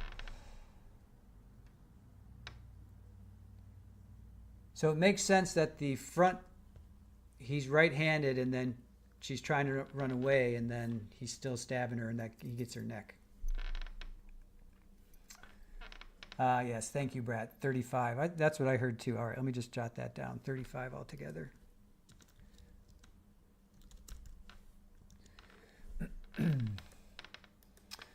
Hey, Mona, yeah, it was a flurry of activity. Of course, when you're stabbing somebody, you're not just going to be like, doop, and then wait 5 minutes. You're going to be like, it's going to be like a Chucky kind of thing. Shirley Roth, he must have knocked her out first to get control. Yeah. Butterfly Dana, defensive, I agree. And the back of her head too, he's like slicing her, the back of her head, the back of her arms, like here. That's just so weird. Brat says, yeah, back of her arm sounds like defensive wounds. Yeah, I mean, she's like probably doing this. She's like going, she's doing this, right? And he's just like slicing at her. Poor Christina. Terrible way to go. So then she went into toxicology. She said no illicit drugs were found. The cause of death was multiple sharp force injuries, and the manner was homicide. Then the cross came up. Toxicology showed amphetamines in Christina, controlled substance. Superficial. So she had noted, Dr. Rose had noted in her report that the incised injuries were superficial. The vast majority of injuries were incised, and those were superficial. All you need is one. Clairview, no, they are not. We are done for the day. They are done for the day. The state rested, and they're done for the day.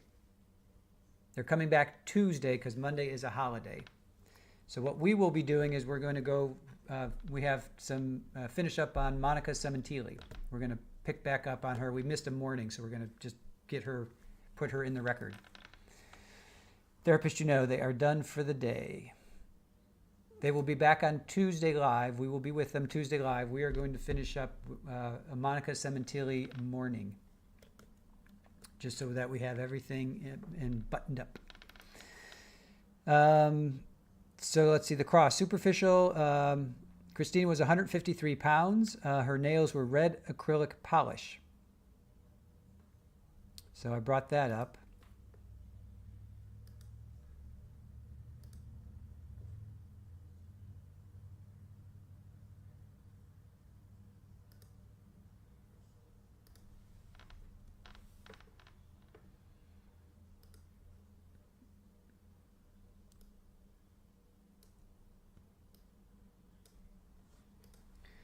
So red red acrylic polish. So they look red to me, right?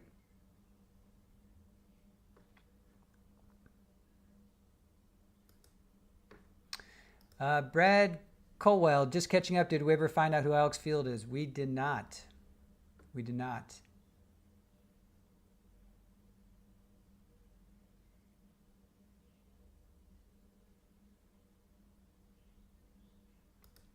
Yeah, Ken Rosenberg, some of those injuries. And how you doing, Ken? Thank you for joining. You were in court?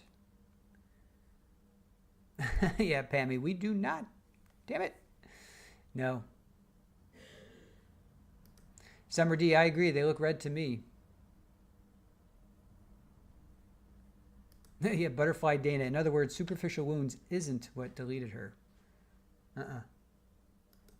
Yeah. And he's going for the back of her head, or he, she, whoever, the attacker, going for like the back of her head. All right, so then, so the toxicology did show she had amphetamines in her, but then redirect came back and said, amphetamines, is that consistent with the prescribed amount, and were those associated with Adderall? And they said yes. So then Hannah Burbage came on, the forensic DNA analyst. She did the serology only. She took swabs from Menegault and Hughes, swab from the bike, 5 pink fake nails. She's the one that said those are pink. She's the only one that said pink. Everybody else said red. Well, 2 other people said red.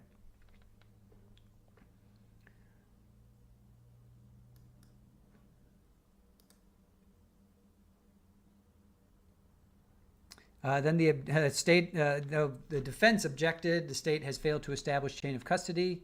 That was noted and overruled. She did not process Mello, Post, or Alex Fields. So that was the second time. Color is subjective. Agreed. So then Tim Nosfinger, I think that was his name, Jr., he was the forensic DNA tech leader. So he did Mello, Post, Alex Fields, swabs. Again, we hear this Alex Fields. Who is this Alex Fields? And then they did the bike swab. The findings were to match Zach Hughes, so the bike matched Zach's DNA. All others were excluded. The nail clippings were from Christina. And he's like, I didn't catch the beginning of it, but he said it's like trying to hear your phone at a rock concert. I didn't quite catch what he was talking about, something with exclusion and stuff like that. And then they objected, and not to that, but to something else. And then the findings, ultimately, is what we were all waiting for. The findings were matched to Zach. And state said, did you just tell the jury that Zach's DNA is 825 million times more likely than a coincidental match? And yep, so there you go. Trial Junkies United. Yes, the superficial ones were the ones she probably obtained while trying to get away. It wasn't like total loss of control like I thought when I heard the number 35. The aim was the neck target.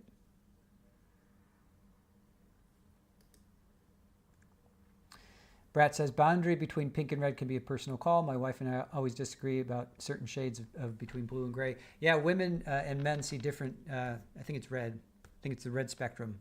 Men and women do see that differently. That's interesting that we do.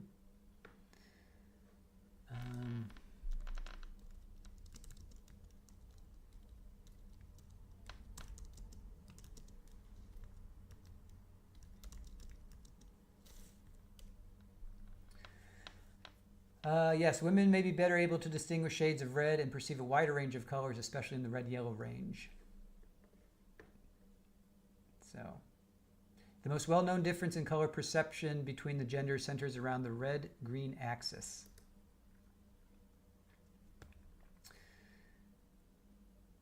It has to do with the X and Y chromosomes. So the most well-known difference in color perception between the genders centers around the red-green axis. Some women inherit a variant of the OPN1LW gene that heightens their sensitivity to specific red and green shades. This phenomenon, termed tetrachromatic vision, grants them the ability to perceive subtle color nuances that might elude others. This advantage is more common in women due to their dual X chromosomes. On the other hand, men with only one X chromosome are less likely to possess this heightened sensitivity. So you learn that in psychology of color. That when you're designing or marketing to women, there's certain colors that you go for, certain shades, and red is one of them. Same with men. So there you go. There's your 101 on psychology of color.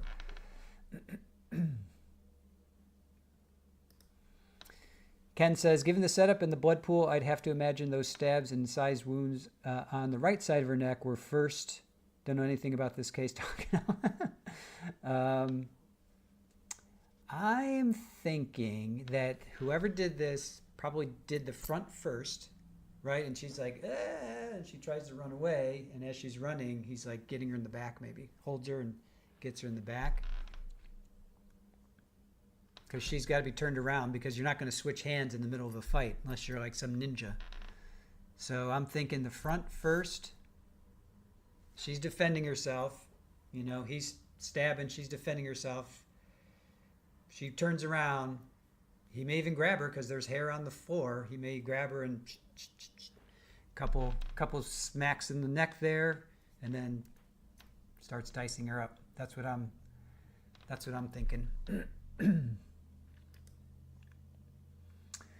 Brad says, I'll be curious to see what comes out in defense and if any of the results in rebuttal, but so far I'm convinced. Ken says, though I imagine those stabs would hit the carotid. They did, and her jugular. They hit both her carotid, thank you, carotid, and her jugular. So. Yeah, Brad, I suspect she tried to run for the back door and he caught her. Yeah, any kind of escape. Well, let's pull up the... And then she was dragged. Let's not forget that. And then she was dragged.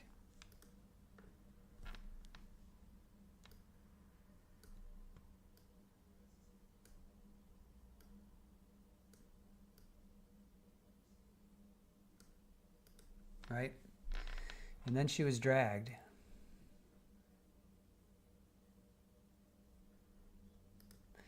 Child Junkies United, like someone swinging flowers at someone as they try to off you, so it doesn't make me think crime of passion, more if someone sent you to do a job and it's not going with the plan. Yeah. Hey Mona, 16 to Life, he has excellent defense jury. You guys are talking about something else. Hey Mona, any artery would work. Yep. Ken says brutal. Julie, BME, hey all, been lurking all morning, no doubt at all about guilt here, still curious if Mello put him up to it. Yeah. And Ken said, oh yeah, there's a shelf there too. Yep, and there were some flowers were found in her purse there, and on the, like in that little bin. Shirley says, I worked with someone that had color blindness. Yep, we have a friend that is colorblind. Therapist, the big pool under the couch, does that mean she was stabbed on her right side while laying on the couch?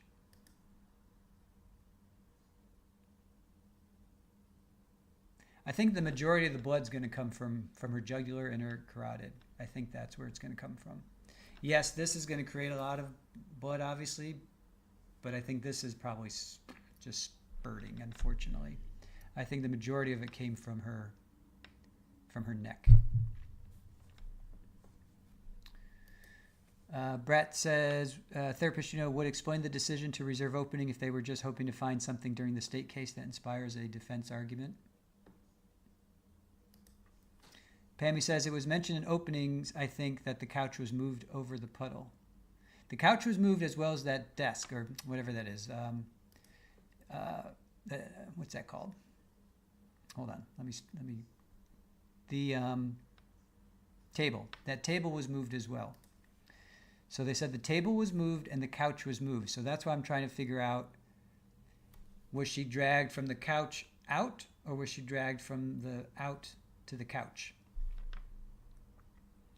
Because which way was that table moved? If it was moved towards the couch, that means to me she was being pulled towards the couch, right?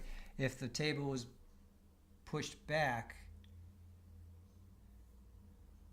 Like, how do they know the table was moved? They said the table was moved. Yeah, Shirley, she's trying to take off. He pulls at her for sure. Therapist, she was laying on the couch if she hadn't opened the door for him. She wasn't laying on the couch if she had opened the door for him.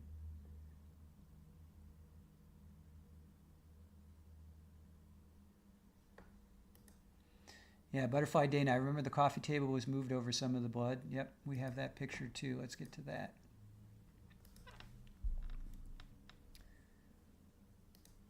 So there's the table.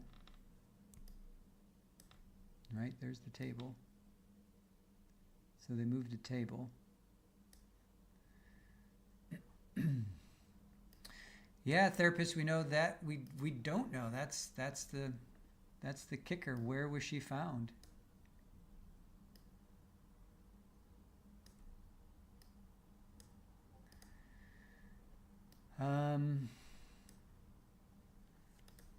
That's the question. I wish they would do like a chalk outline, right?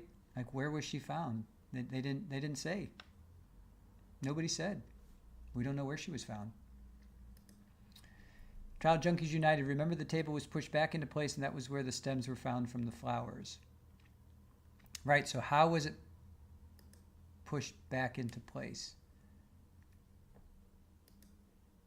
Hey, Mona, staging the scene is super creepy. Yeah, I agree with that. Therapist, why would they move the crime scene around?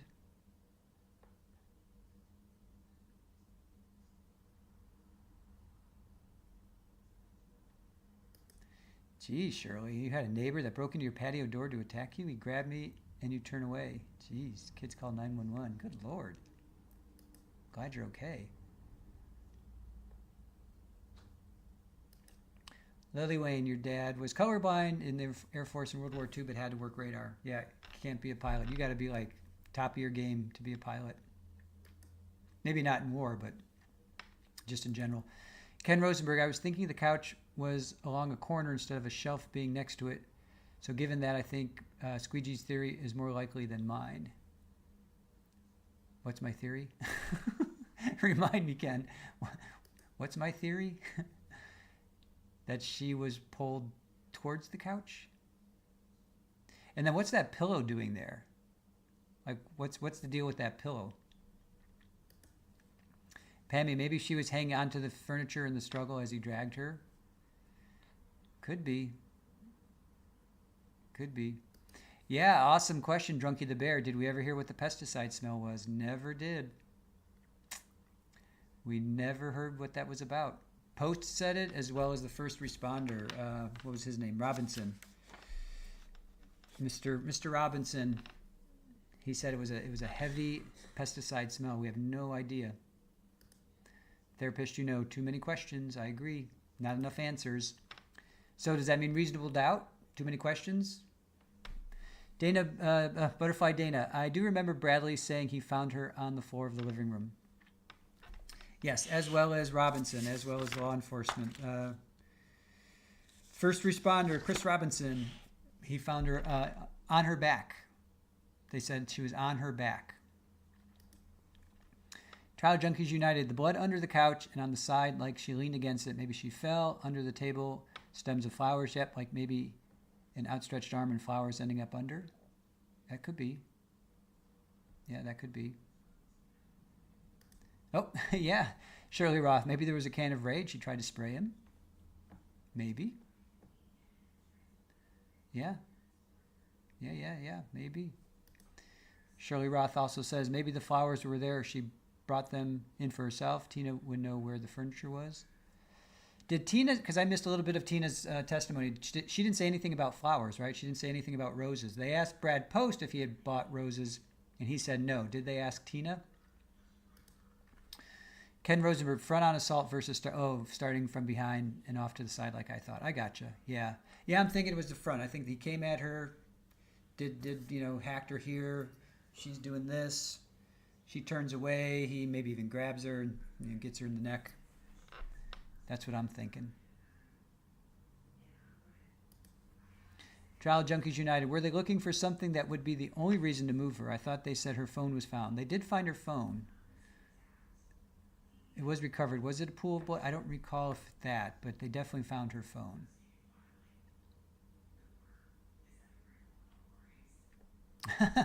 Only fan, if you want all the answers, tune into Monica Cementilli in about 30 minutes.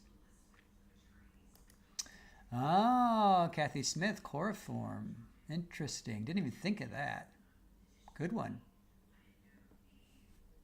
Good one.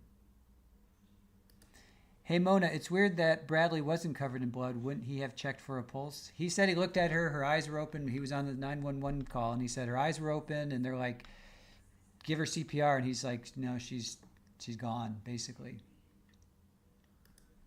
Trial Junkies United, Tina never mentioned flowers, and they never asked. Why wouldn't they ask that? That seems like such a weird, thing, right?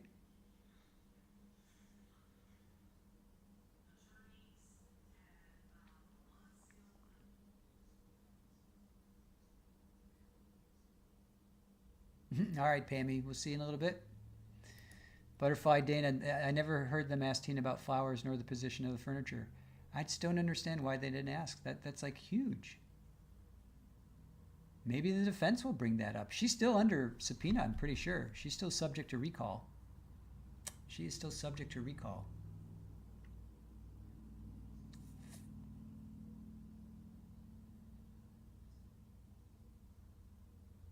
So, all right.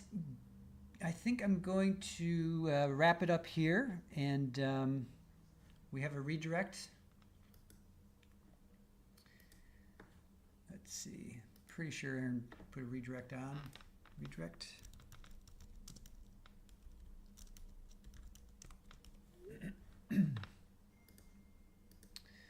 So we're going to wrap it up here, and we're going to... okay, cool. Aaron has put a redirect on, so we are going to wrap it up here. I'm going to grab some food and wish you guys a happy Valentine's Day. And join us over at Monica Cementilli. We're going to just finish up a morning. I don't even remember what day we left. It's been so long. Day 11. We're on day 11 in the morning. So we have the morning to get through for Monica Cementilli. And then we will be caught up with her. So.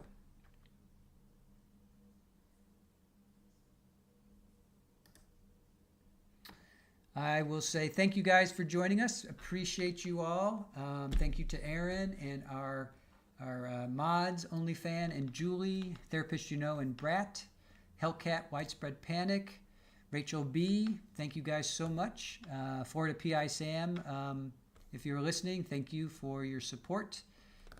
Happy Valentine's Day, everybody. Appreciate it.